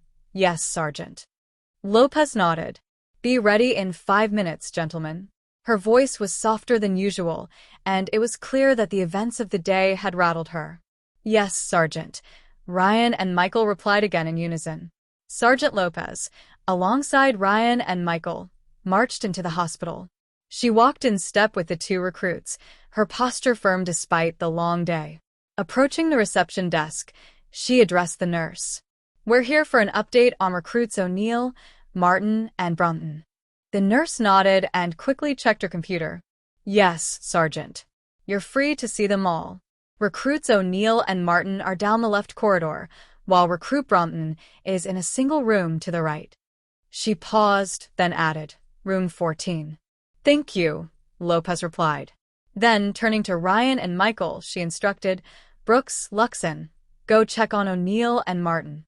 I'll see Brunton." Ryan and Michael responded in unison, "Yes, Sergeant," and made their way down the corridor. Stepping into the room, they found Willie and Lucy in separate hospital beds. Lucy's arm was in a plaster cast, while Willie's foot was propped up on a pillow. Ryan smirked. "What the heck is going on here? I hope this isn't fraternization," he joked. Willie, sore but in good spirits, grinned. "Ryan, what are you doing here?" His eyes then landed on Michael. "Michael, too? What a treat." Michael smiled at both of them. "We're here to check on you. If you need anything, just say the word." Lucy sighed. "They're discharging me." Ryan frowned. "That's not good." "I'm really sorry, Lucy." "What a bummer," Michael added. Willie glanced at Lucy. "Lucy, you have to tell them." Ryan looked between them, confused. "Tell us what?" Willie hesitated before asking Lucy, "Do you want me to say it?" Lucy bit her lip and nodded. Willie took a deep breath. "Lucy told me this was not an accident." Ryan and Michael pulled up chairs and sat closer. Ryan raised an eyebrow. "What do you mean?" Willie leaned forward. "Lucy saw Amy try to trip you when we were heading back from comms." Ryan's confusion deepened. "Trip me? What the heck for?" Lucy finally spoke. "She likes you, Ryan. You're all she talks about. When she found out you're getting married, she got jealous and wanted your attention, I guess." Ryan shook his head in disbelief. "Trip me? Seriously? For that?" Before they could continue, Sergeant Lopez entered the room. Ryan and Michael immediately stood at attention. "At ease, men," she said, her voice steady but gentle. Turning to Willie and Lucy, she asked, "How are you both holding up?" Lucy sighed. "Sergeant, I'm not doing great, and Willie has a severe sprain." Willie forced a grin. "I'll be all right, Sergeant. I just want to get out of here." Lopez smirked. "I don't blame you, recruit. I don't like hospitals either." Ryan took a breath and spoke up. "Sergeant, may I have a word with you in private?" Lopez met his eyes, sensing the urgency. "All right, recruit. Follow me." As Ryan turned to leave, he shot a reassuring glance at Lucy. "I got this." No words left his mouth, but Lucy understood. Sergeant Lopez, however, didn't notice the silent exchange as she led Ryan out of the room. Standing in the corridor, Ryan leaned in slightly and spoke in a low voice. "Sergeant, Lucy told me this wasn't an accident. It was a deliberate attempt to trip me by recruit Brunton." Sergeant Lopez's eyes widened. "Trip you? For what reason?" Ryan took a steady breath. "Sergeant, Lucy said that Amy did it because she found out I was getting married. I guess it was her last attempt to get my attention." Lopez's face darkened as she processed the words. Suddenly, she raised her voice. What? A nearby nurse shot her a disapproving look, silently urging her to keep it down. Lopez clenched her jaw and exhaled sharply. I'm not mad at you, Ryan, but this has gone too far. She glanced around the corridor quickly, lowering her voice. Go get Recruit Luxon and march back to the accommodation block. Leave this with me, and don't tell the other recruits. Understood. Ryan snapped to attention. Yes, Sergeant. Chapter 22. Week 6 arrived with only 18 recruits left, and the squad was tighter than ever. Ryan led the squad to breakfast, and on their way, they noticed a group of civilians in suits walking toward the auditorium. Michael mumbled, fresh recruits. Ryan and his squad soon took their seats at the mess, and Captain Grayson walked over to their table. Ryan stood and shouted, Squad, attention. The 18 recruits immediately stood up in perfect unison. The captain smiled and placed his hand on Ryan's shoulder. At ease, ladies and gentlemen. Please sit down and enjoy your breakfast, he said warmly. I'm looking for volunteers. Well, it's going to be all 18 of you, he chuckled. Ryan laughed along with him. He continued, volunteers to help decorate for your graduation evening. We'll need people to put up balloons, roll out the red carpet, and do all sorts of things. It seemed like the captain was in a good mood. Ryan spoke up, on behalf of all of us, sir. It'll be our honor to do whatever you need us to do. Captain Grayson smiled. Splendid. As you know, graduation is next Friday. It's only 1 week away, so work hard and finish all your assessments strong. I believe you have a final pool assessment this afternoon, right? Ryan nodded. Yes, sir. We're ready. Captain Grayson said, Excellent. I'll indeed be there to cheer you all on. I know when I did it, it was tough, but if I can do it, so can you. He paused for a moment, a glint of pride in his eyes. As for the graduation day decorations, there won't be any training next week. Just getting your kit ready and marching practice will take up most of the time. I'll also have some special helpers for the graduation. Ryan's curiosity piqued. Special helpers, sir? The captain grinned, his eyes twinkling. Yes, my family will be there to assist us with the preparations. It'll be a celebration. Michael smiled, thinking to himself, Amy will be there. So, I wish you all the best, recruits. Give it your best shot, Ryan said. Thank you, sir. Captain Grayson placed his hand on Ryan's left shoulder. Keep up the good work, number 1. See you at the pool. He walked away to his officer's table. Michael beamed. Did you hear? Amy will be helping set up. I wonder if she's going to graduate. Ian smiled. I hope so. I'm going to dance with her. Ryan chuckled. No way, Skinny. I saw her first, Michael laughed. Wiley smirked. I bet you're looking forward to seeing Megan, huh, Ryan?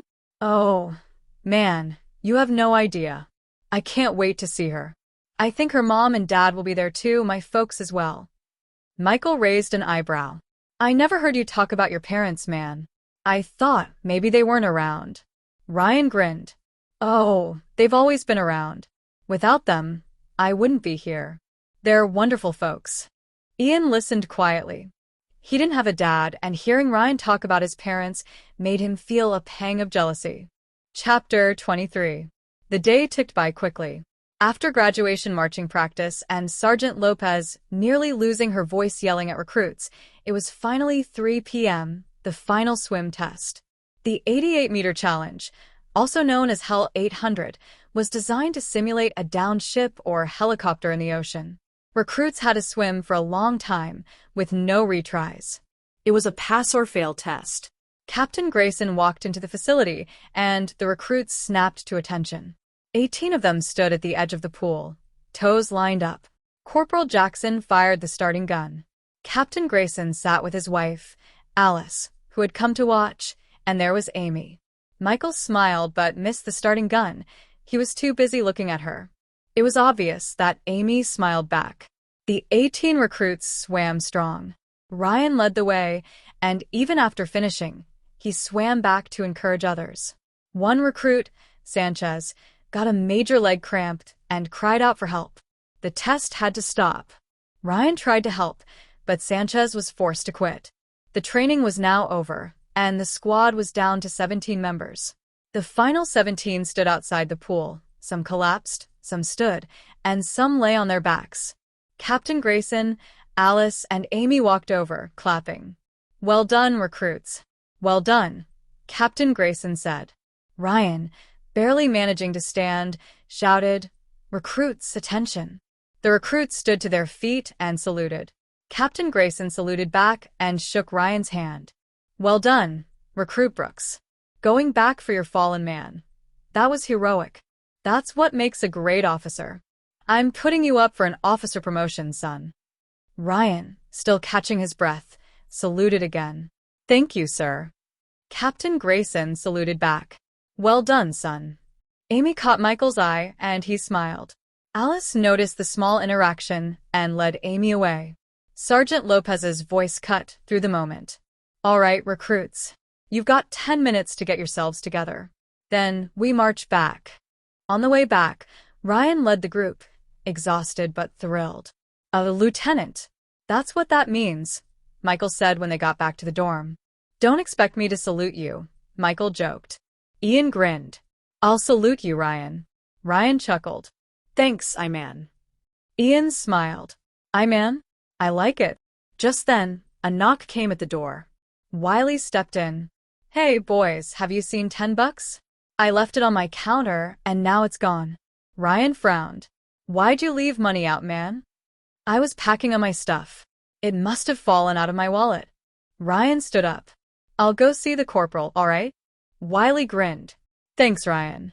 Ryan knocked on Corporal Jackson's door. "Recruit Brooks, requesting to speak, Corporal." Jackson, eating an apple, smirked. "What, Brooks? Just because you think you're number one and wear the fancy yellow epaulets, you can knock on my door whenever you please." Sergeant Lopez was in the room and looked up. "Yes, Ryan. How can we help?" "Sorry to interrupt, Corporal Sergeant.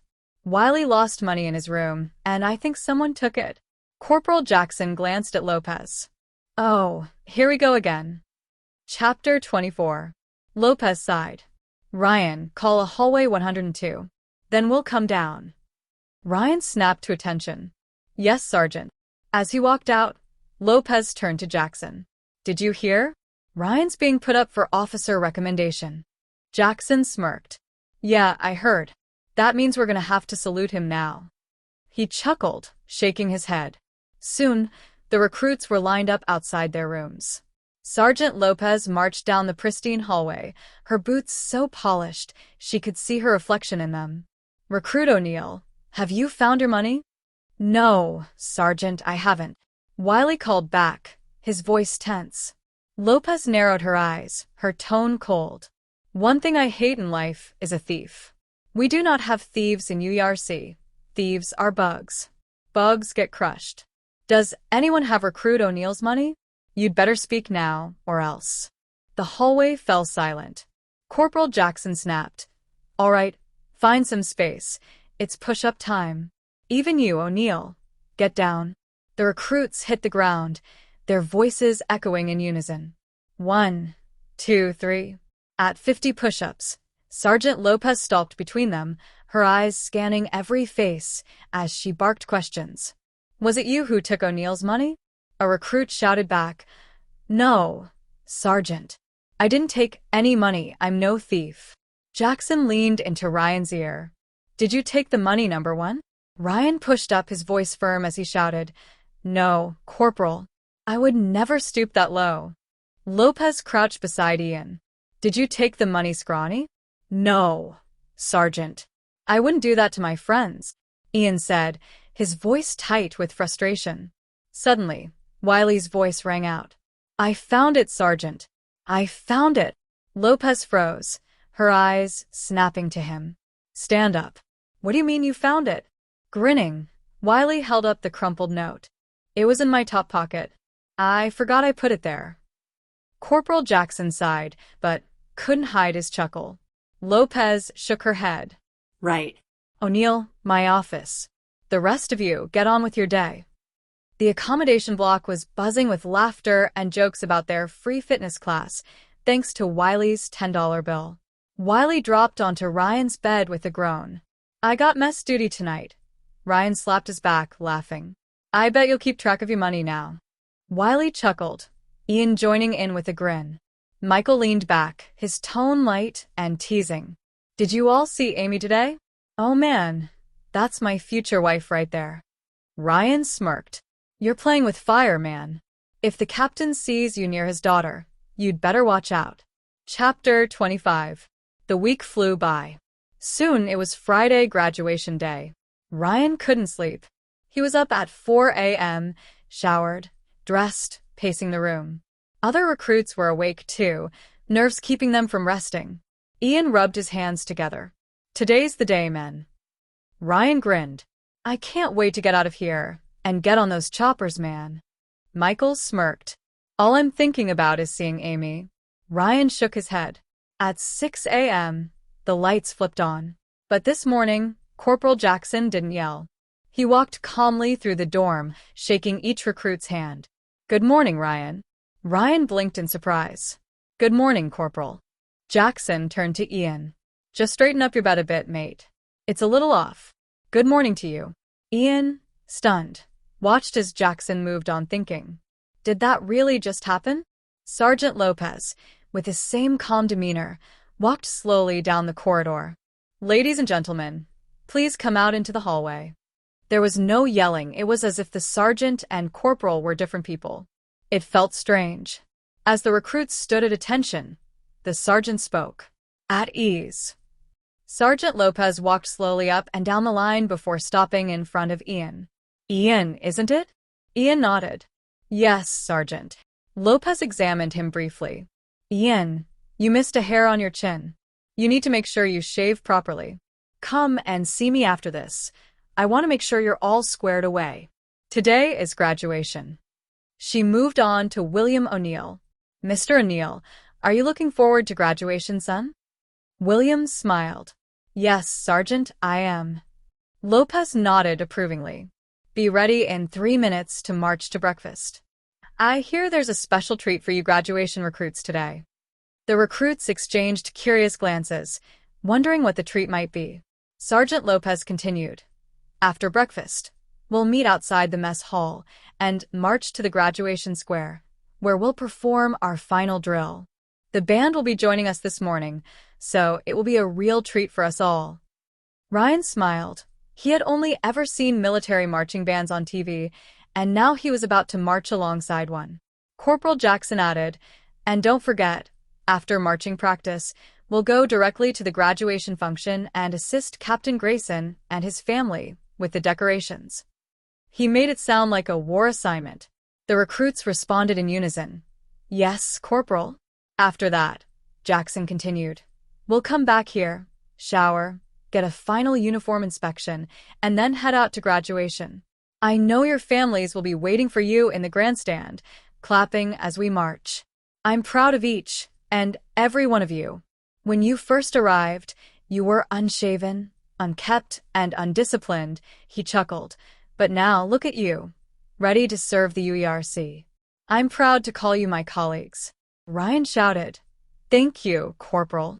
Sergeant Lopez walked over to Ryan with a knowing smile. Has someone told you yet? You've been promoted.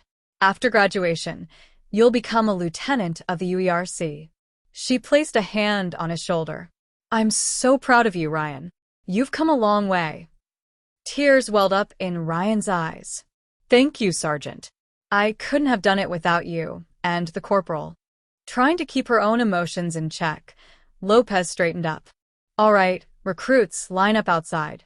Let's go eat a hearty breakfast. The recruits quickly formed ranks, and Ryan led them to the mess hall. As they walked in, a new squad of recruits formed a line on either side, standing at attention to honor Ryan's graduating class.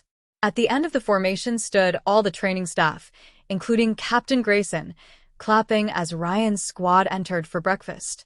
It felt like a dream. Ryan smiled and saluted the captain, who returned the salute before raising his hands for quiet. Well done, recruits. This is your last day with us, and we are immensely proud of each and every one of you. To the new recruits, look at what stands before you, the latest members of the U.E.R.C. You'll follow in their footsteps one day. but for now, let's eat. Please come sit with us at the staff table and enjoy breakfast.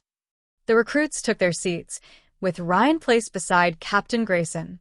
Corporal Jackson sat between Ian and William, while Michael took a seat next to Sergeant Lopez. The rest of the recruits joined the staff members around the table. As tradition dictated, the new class would serve breakfast to the staff and their fellow recruits. Captain Grayson leaned toward Ryan and whispered, "Your promotion came through, Ryan. When you graduate, I will address you as Lieutenant Brooks." "How does that sound, Lieutenant?" Ryan could hardly believe it. In his wildest dreams, he had only hoped to make staff sergeant. "It sounds great, sir. I just want to say thank you, sir." Grayson smiled. "You earned it, son. You're an exemplary leader, and with that comes rewards." Ryan then asked, "Sir, if I may, Recruit Luxon is also joining aviation with me. Is he a lieutenant as well?" Grayson whispered, "No, son. He will be a corporal. Unfortunately, he didn't quite make the grade for pilot training, but we will keep working with him to be second in command or ground crew at this moment in time. But it was nice of you to think of others. That's what makes a great leader, Ryan." Breakfast was soon over, followed by final handshakes with the staff and final salutes to the captain. Squad 102 was now on the graduation marching parade, accompanied by the marching band. It was surreal. Ryan stood prouder than ever. He was the leader of the final 18 recruits. His mind wandered to the 3 p.m. deadline when their families would arrive. Ryan couldn't wait to see Megan and start their life together. Being a lieutenant in the U.E.R.C. also came with a hefty pay raise. He could hardly wait for graduation. Chapter 27. The marching band soon started playing. The music was loud. Sergeant Lopez barked orders at the top of her lungs, not in anger, but to be heard over the drums. Captain Grayson had snuck into the grandstand with other officers to watch the graduation training, pointing at the recruits and chatting with his colleagues. Grayson pointed to Ryan. "That's Ryan Brooks. He will be graduating today as a lieutenant, just an amazing young man." The other staff members smiled. "Jolly good," another man said. The marching and drills went on for a straight hour. It was tiring, but the recruits, full of adrenaline, didn't care how long it took. It was one step closer to graduation at 3 p.m. At 11 a.m., Captain Grayson walked onto the parade ground and saluted the entire squad, who returned the salute. He then yelled, "Okay, ladies and gentlemen, well done on the marching. It looked rather splendid from where I was sitting. Well done, Sergeant Lopez and Corporal Jackson. Well done, indeed." Sergeant Lopez yelled back, "Thank you, sir." The captain then said, "Now, folks, it is time to decorate your function room, so let's go. Please follow me." Captain Grayson led the squad in a march. Ryan called cadence, left, right, until they stopped outside the function room, which was lively with activity. Grayson pointed at Ryan and Ian.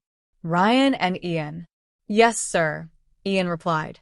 "Roll out the red carpet there, please." He then turned to the other recruits. "Let's put the photo stand up here."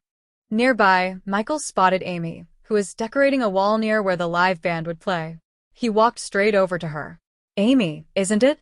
Amy smiled ear to ear. "I was wondering if you were still here." Michael smiled. "You wondered about me?" Amy said, "Of course. I was just hoping you got all that popcorn removed." Michael smiled, and the pair giggled as they hung decorations. Nearby, Captain Grayson's wife, Alice, oversaw Amy and Michael working together and kept a close watch.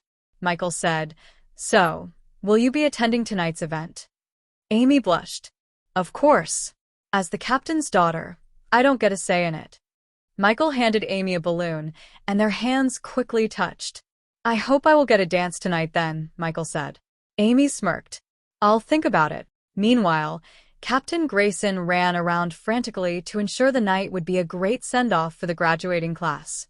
Time ticked away quickly. Finally, Captain Grayson called out, "All right, everyone, take a seat, please." The recruits found seats around large round tables. Grayson addressed them. "Folks, please pay attention. I am going to hand you over to our lovely Michelle here. He gestured toward a blonde-haired lady wearing glasses, who has been the chief architect of tonight's event. Let's give her a big round of applause. The recruits, staff, and Captain Grayson clapped. Michelle did a small bow. Captain, sir, may I address them? She asked. Grayson smiled. Please be my guest. Michelle stepped onto a nearby stage, so everyone could see her. Well, thank you, everyone, for helping us make this a perfect evening for your graduation. And congratulations on making it this far in the course. I know you must all be very excited. Ian smiled and mumbled. Sure am. Michelle continued. Proceedings will begin at 4 p.m. sharp. After you march out, there will be drinks and nibbles on the lawn out front. The doors will open around 4:20 to 4:30 p.m., so please come in and show your guests where they will be seated. I will have a seating plan on the back wall over there in that corner. Also, to our right, we will have a live band, and as you can see, there will be a photo area where you can get professional pictures taken with your loved ones. Other than that, have a wonderful evening. Arriving back at their rooms, the recruits felt a mix of emotions, sadness, nostalgia, but also relief. I ain't gonna miss this place. I can tell you that, Ian muttered. Ryan smirked. But you'll be working just up at comms, which is like a 3-minute walk. Yes, thank you, Ryan, I know that, Ian replied. But I meant I won't miss recruit training. Ryan chuckled as he polished his brass belt. What about you, Michael? Michael sat by the window, lost in thought, watching as Amy walked with the captain and her mother toward a sleek luxury car. Ryan called his name again. Michael? Huh? What? Michael snapped out of his daze. Ian burst out laughing. Ryan walked over to the window, following Michael's gaze. His speech slowed. Oh, I see what you're looking at. He smirked. I'm telling you, man, you're playing with fire. Michael grinned. I like fire. Ian snorted.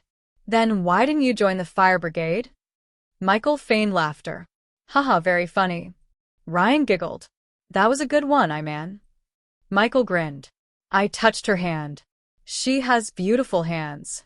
Ryan rolled his eyes. Okay, someone call a doctor. We've got a lovesick puppy here. Ian burst out laughing as Willie strolled into the room. What's so funny, fellas? Ian smirked. Lover boy here touched the captain's daughter's hand. Willie grinned. You lucky dog. Ian nudged Willie. Don't you have a girl? Willie shrugged. Sort of. Not even sure if she'll show up. We've only written a few letters. Ryan raised an eyebrow. Letters? How'd you even find her? Willie laughed, slapping Ryan on the shoulder as he darted toward the door. I ain't kissing and telling boys. You'll see tonight. Ryan looked around the room as he began packing his bags. It's weird, fellas. This is it, our last day. Michael's smile faded. He sat on his bed, slowly packing. Yeah, I never really thought about that. He paused, then added, Man, we've had some good times here. I'll miss you all. But at least we'll be at aviation. Ryan hesitated before speaking. Hey, Michael, about not making pilot. Michael shrugged. It's okay, man. My fault. I didn't try hard enough. But at least I'll see you most days. Maybe I'll come over for a barbecue or something. Ryan grinned. You've got yourself a deal. Ian chimed in. Don't forget me, fellas. Ryan smirked. Never, man. You'll be at my wedding, I hope. As a groomsman. Ian's eyes widened. You want me as a groomsman? Of course, Ryan said. I want all three of you. Michael, you and Willie. Michael grinned. Who's your best man? My brother, Jake, Ryan said. Their conversation was cut short by Sergeant Lopez's voice. Hurry up, everything needs to be squared away, packed up, and looking sharp. You've got 1 hour, move it. The recruits quickly squared away their rooms, packed their belongings, and set aside their formal suits for the night's proceedings. Ryan and his 17 fellow recruits stood on the grass outside their accommodation block one last time. He glanced up at the old concrete walls, memories of the past 7 weeks flooding his mind. It had been tough, but he was proud to be standing here, about to graduate in front of Megan and his parents. Sergeant Lopez clapped her hands. 2 lines, recruits. At ease. The recruits quickly sorted themselves out. She looked Ryan up and down, nodding approvingly. Excellent presentation, sir. She snapped a salute. Caught off guard, Ryan hesitated before returning the salute. Thank you, Sergeant. I appreciate it, I think. Ryan was confused. Sergeant Lopez smiled. Ryan, we know you're going to be an officer in about 30 minutes. I wanted to be the first one to call you, sir, and salute. Ryan smiled. What an honor, Sergeant. I will never forget what you and Corporal Jackson did for me. Corporal Jackson stepped forward, also saluting Ryan before shaking his hand. Well done, Ryan. I'm proud of you. Jackson turned to scan the rest of the recruits, checking their uniforms one last time. The clock read 1:50 p.m. 1 hour and 10 minutes until we're on, folks. This is it, what you worked so hard for these past 7 weeks. We started with 100 wannabes, and now we have 18 sharp-looking recruits. I'm impressed with every single one of you. She checked her watch. Lieutenant Brooks, sir, call the squad to attention and lead us to the parade ground. Chapter 28. This was it, graduation day. A quick march, then a run back to the barracks to change into formal wear. Ryan led the 17 recruits proudly behind Staff Sergeant Lopez and Corporal Jackson. Their timing was perfect. Staff Sergeant Lopez marched the recruits around the stone graduation area as the band played, electrifying the atmosphere. Then, as a surprise, Scottish bagpipes joined the ceremony. Captain Grayson stood and saluted the recruits. Eyes left. Staff Sergeant Lopez shouted. The marching squad turned their heads and saluted Captain Grayson. Michael scanned the crowd, searching for Amy. Where was she? Then he spotted her sitting next to her mother. A smile crept onto his face. Meanwhile, Ryan searched for Megan. He found her. She waved in his direction, but he couldn't flinch. He also saw his parents, Megan's parents, and his older brother Jake cheering and whistling. Squad halt, Lopez commanded. The recruits stopped in perfect unison. Applause erupted from the crowd. Captain Brooks stepped up to the microphone. Ladies and gentlemen, parents, grandparents, distinguished guests, and of course, our graduating class of 102, I want to say well done. The road has not been easy. In fact, over 1,000 hopefuls applied for this intake. From there, 100 were selected to test if they had what it takes to become recruits. That number soon dropped to around 30, and now, we stand with 18 fully fledged members of the United Emergency Response Corps. The audience erupted into applause. Captain Brooks continued, I also wish to extend my congratulations to the training staff for their exemplary work in transforming civilians into a disciplined and highly effective U.E.R.C. squad. Well done. More applause followed. Captain Brooks then turned to Staff Sergeant Lopez.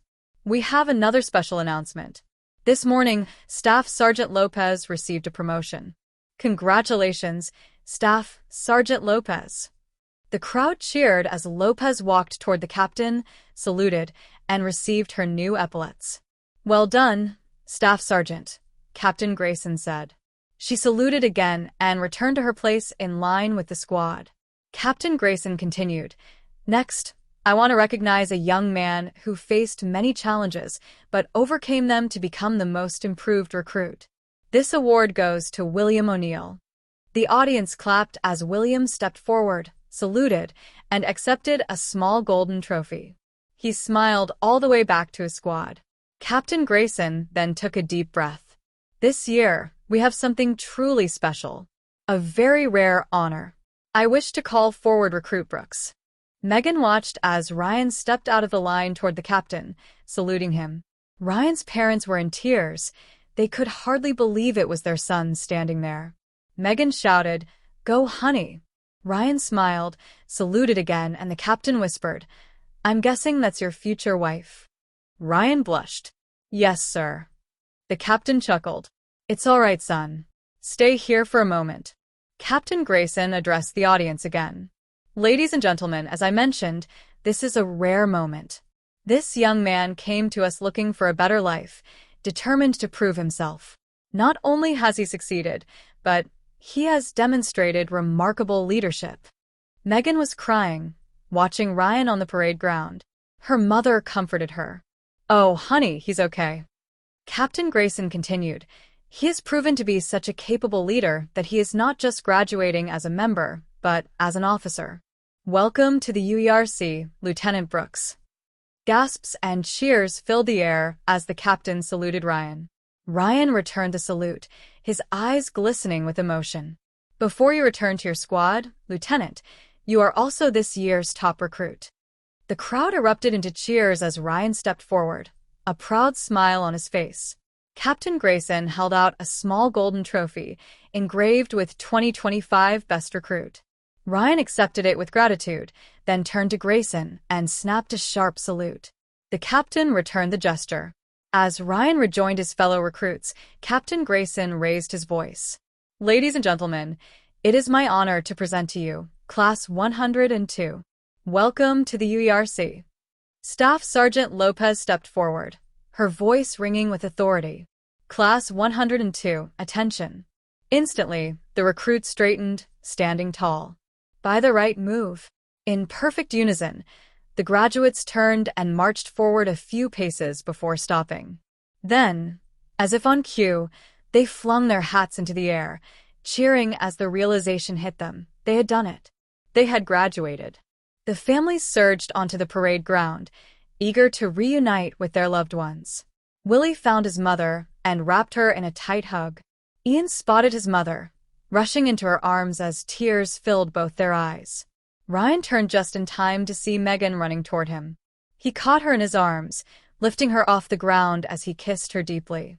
"Oh, I missed you, baby," he murmured. Megan held onto him tightly. "I missed you too. I'm so proud of you."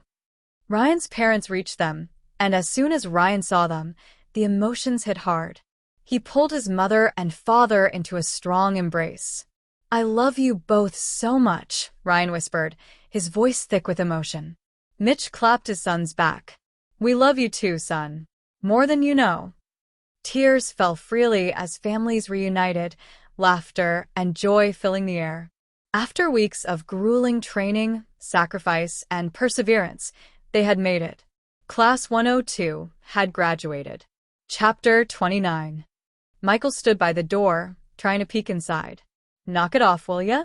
Ryan said, nudging him playfully. The recruits waited outside, lined up for their grand entrance. Staff Sergeant Lopez stood near the door, watching for a signal. Finally, a new recruit peeked out. "We're ready, Staff Sergeant." Lopez nodded. "All right, ladies and gentlemen, get into two lines. Lieutenant Brooks, up front with you as well, Mr. Luxon." The bagpipe band returned, slapping high fives and shaking hands with the graduating class. Captain Grayson stepped onto the stage, tapping the microphone. The excited murmurs in the room quieted as families eagerly waited for their loved ones. "Ladies and gentlemen," Grayson began, his voice warm, "it's wonderful to see you all here today. As we know, tonight we celebrate Squad 102. So, let's bring in our newest U.E.R.C members, shall we?" Band, please. On cue, the door swung open and the bagpipes blared. The squad marched in, accompanied by the musicians. The energy in the room was electric. Every person in the audience stood to their feet, clapping and cheering. The sound of bagpipes carried through the hall, echoing over the parade ground. In the distant accommodation blocks, new recruits heard the music and wished they were the ones graduating. The squad stopped in front of the stage. Captain Grayson saluted, and in perfect unison, the squad saluted back. With a proud smile, Grayson raised his voice. "Ladies and gentlemen, the graduating class of 2025. Applause thundered through the room.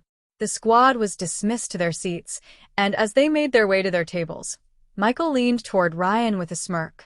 "There she is," he whispered. Ryan followed his gaze and spotted Amy sitting with her mother Alice. Michael grinned. "Good luck, brother. Just don't let the captain catch you." Ryan shook his head, laughing, and soon found his place at the table.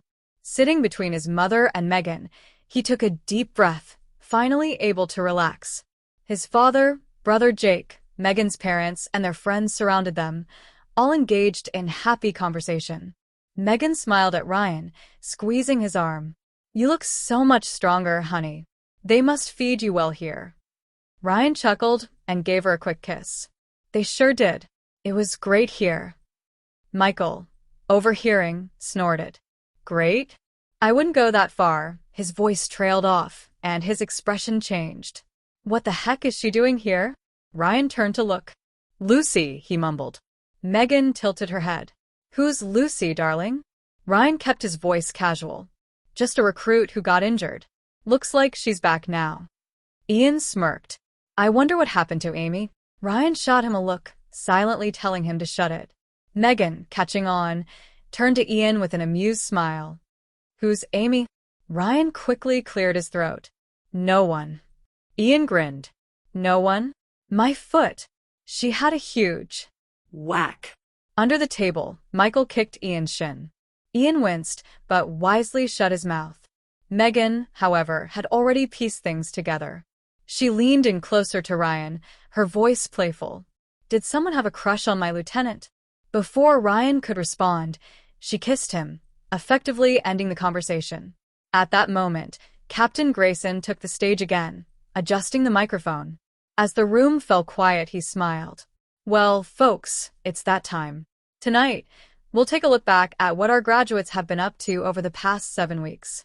Our wonderful training team has put together a short video montage. Please enjoy. The lights dimmed.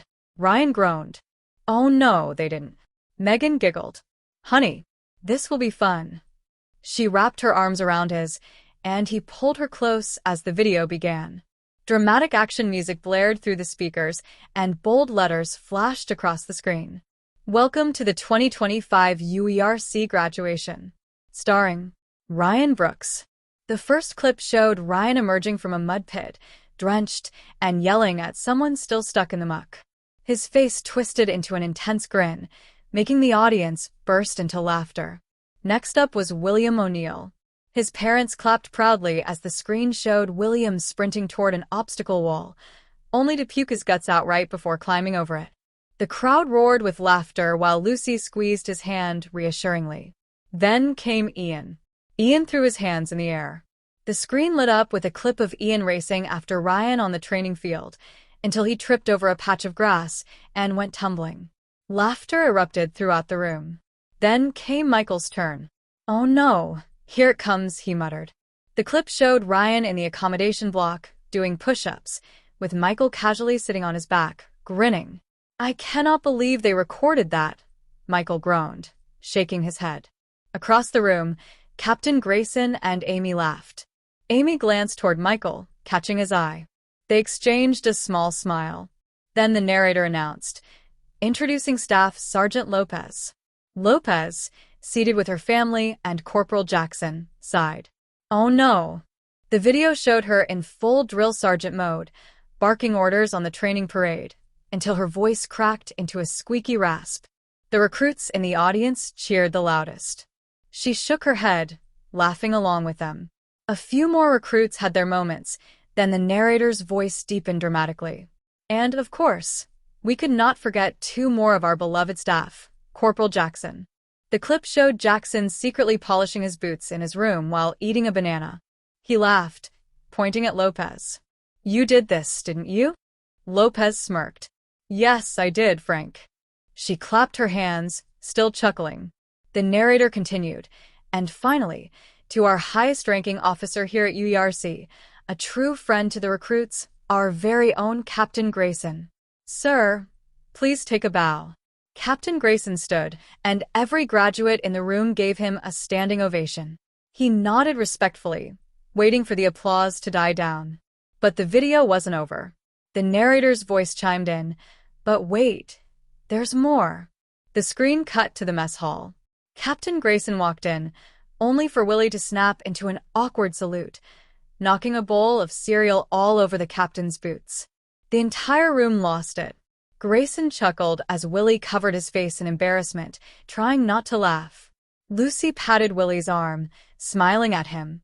As the video ended, the narrator announced, Ladies and gentlemen, we give you the graduates of 2025. Chapter 30. The lights came back on, and the entire room erupted in cheers and applause. Captain Grayson stood and clapped, and soon the whole room followed. It had been a funny and memorable video. A staff member handed Grayson a cordless microphone. He took it with a grin and said, "And thank you, Mr. O'Neill. You owe me a new pair of socks."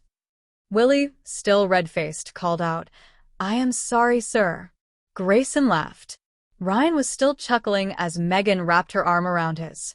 His father and older brother, Jake, were also laughing.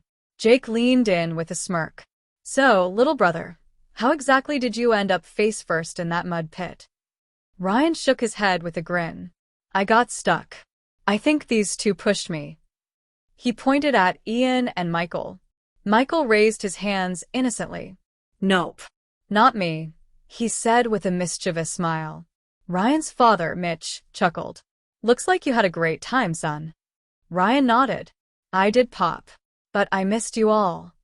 He turned and met Megan's eyes, squeezing her hand. Their conversation was soon interrupted as Captain Grayson approached and placed a hand on Ryan's shoulder. "Sorry to interrupt, Lieutenant, but I'd love to meet your family if I may." Ryan quickly stood. "Yes, sir, of course, sir." Grayson smiled at Ryan's formality. Ryan introduced his mother first. "This is my mother, Margaret." Grayson shook Margaret's hand warmly. Ryan's father stood and shook hands with Grayson next. "Mitch Brooks," he said. "You have a fine son here, sir," Grayson told him. Mitch smiled proudly. "Thank you. Yep, he's a good boy." Ryan then turned to Megan. "And, sir, this is my fiancée, Megan." Grayson shook Megan's hand. "Hello, Megan. It's an honor to meet the future Mrs. Brooks." Megan smiled. "Thank you, sir." Grayson nodded before excusing himself. Ryan turned to his father. "Dad, have you got a minute?" Mitch nodded, and they walked over to the bar to grab sodas for the table. Once they were alone, Ryan lowered his voice. "Dad, did you bring it?" Mitch pulled a small blue box from his pocket and popped it open discreetly. Inside was a beautiful engagement ring, his late mother's. Ryan's eyes widened. Wow. "It's beautiful, Dad. I hope she'll love it." Mitch smiled. "So, when are you going to do it?" Ryan exhaled. "As soon as we take these drinks back." Father and son shared a hug. "I love you, Dad." "I love you too, son," Mitch replied, his voice thick with emotion. "And I'm so happy for you." Mitch looked at Ryan's uniform, taking in the epaulets on his shoulders. "A lieutenant now, wow. I'm proud of you." Ryan smiled. "I'd be nothing without you and Mom." The two men embraced again, wiping away tears before grabbing the drinks and heading back to the table. By the time they returned, dinner had been served. Ryan kissed Megan on the forehead. "I'll be right back, honey." Michael, noticing Ryan walking away, nudged Ian. "What's he doing?" Ian followed Michael's gaze and saw Ryan heading toward Captain Grayson's table. Ryan stood before the captain and spoke with him quietly for a moment. Grayson nodded, smiling. "Of course, son. You go for it." Ryan turned and walked onto the stage. Michael's eyes widened.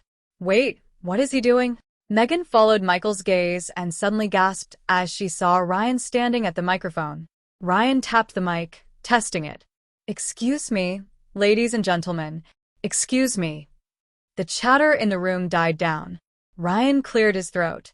"I am recruit. Sorry, Lieutenant Ryan Brooks, and I just want to take a moment to thank each and every one of you for being here tonight." Megan's heart pounded as she listened, her hands clasped together. Ryan continued, expressing his gratitude to the training staff, his classmates, and his family. Then he turned his attention to Megan. He smiled. "My fiancé is here tonight, but actually, when I asked Megan to marry me, I didn't even have a ring. All I heard was the thump of the phone dropping on the other end, and then silence." Laughter filled the room. Megan wiped tears from her eyes, smiling. Ryan took a deep breath, then suddenly got down on one knee, pulling out the small blue box. The crowd gasped. Ryan opened it, revealing the ring. His voice was steady, but full of emotion. "Megan, my darling, will you marry me?" Megan burst into tears, her mother holding her arm. She gasped, then screamed, "Yes, honey, I will." The spotlight shone on her as she rushed toward Ryan. He slipped the ring onto her finger before they shared a quick, loving kiss. "You are so naughty." I had no idea you were going to do this, Megan whispered against his ear. Ryan smiled. It was my grandmother's. Now it's yours. The room erupted in cheers and applause. Captain Grayson stood, raising his hand. 3 cheers for the soon-to-be Mr. and Mrs. Brooks.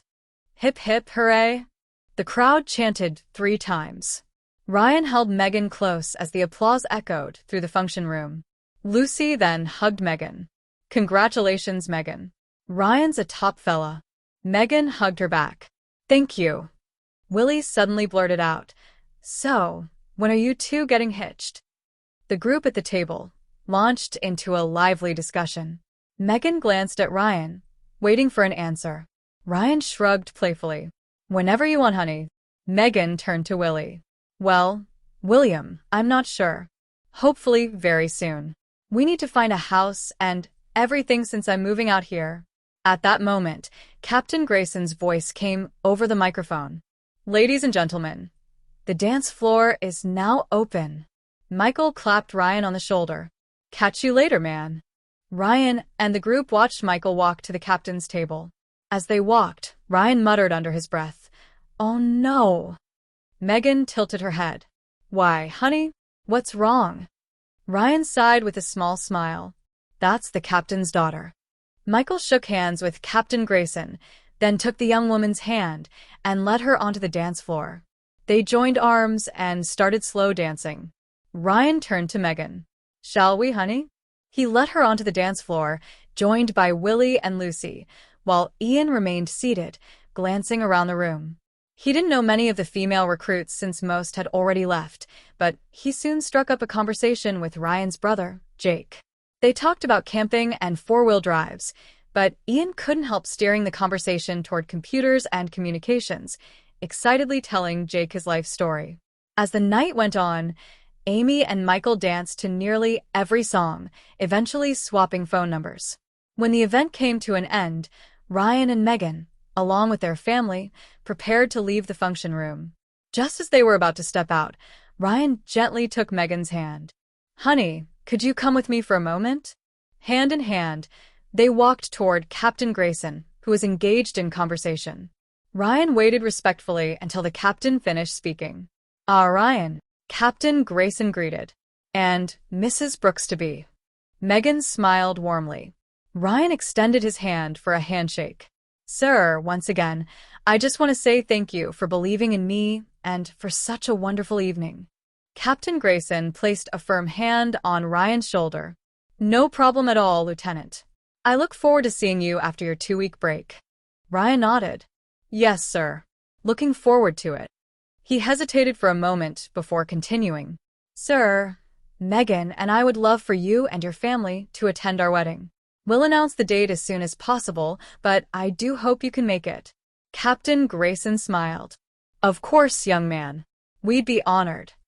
With that, the evening came to an end. Ryan said his goodbyes to Michael, Ian, and Willie as they gathered their suitcases. See you soon, Lieutenant, Michael said with a salute in the parking lot. Ryan saluted back with a grin. Not if I see you first. He pulled Michael, Ian, and Willie into one last hug before turning to Lucy. All the best with the police force, Lucy. She smirked. Don't worry, sir. I'll be coming with Willie to your housewarming party. Ryan raised an eyebrow and glanced at Megan. We're having a housewarming party, honey? Megan laughed. Apparently we are. Willie grabbed Ryan for one last quick hug before the group went their separate ways, heading toward their next adventures.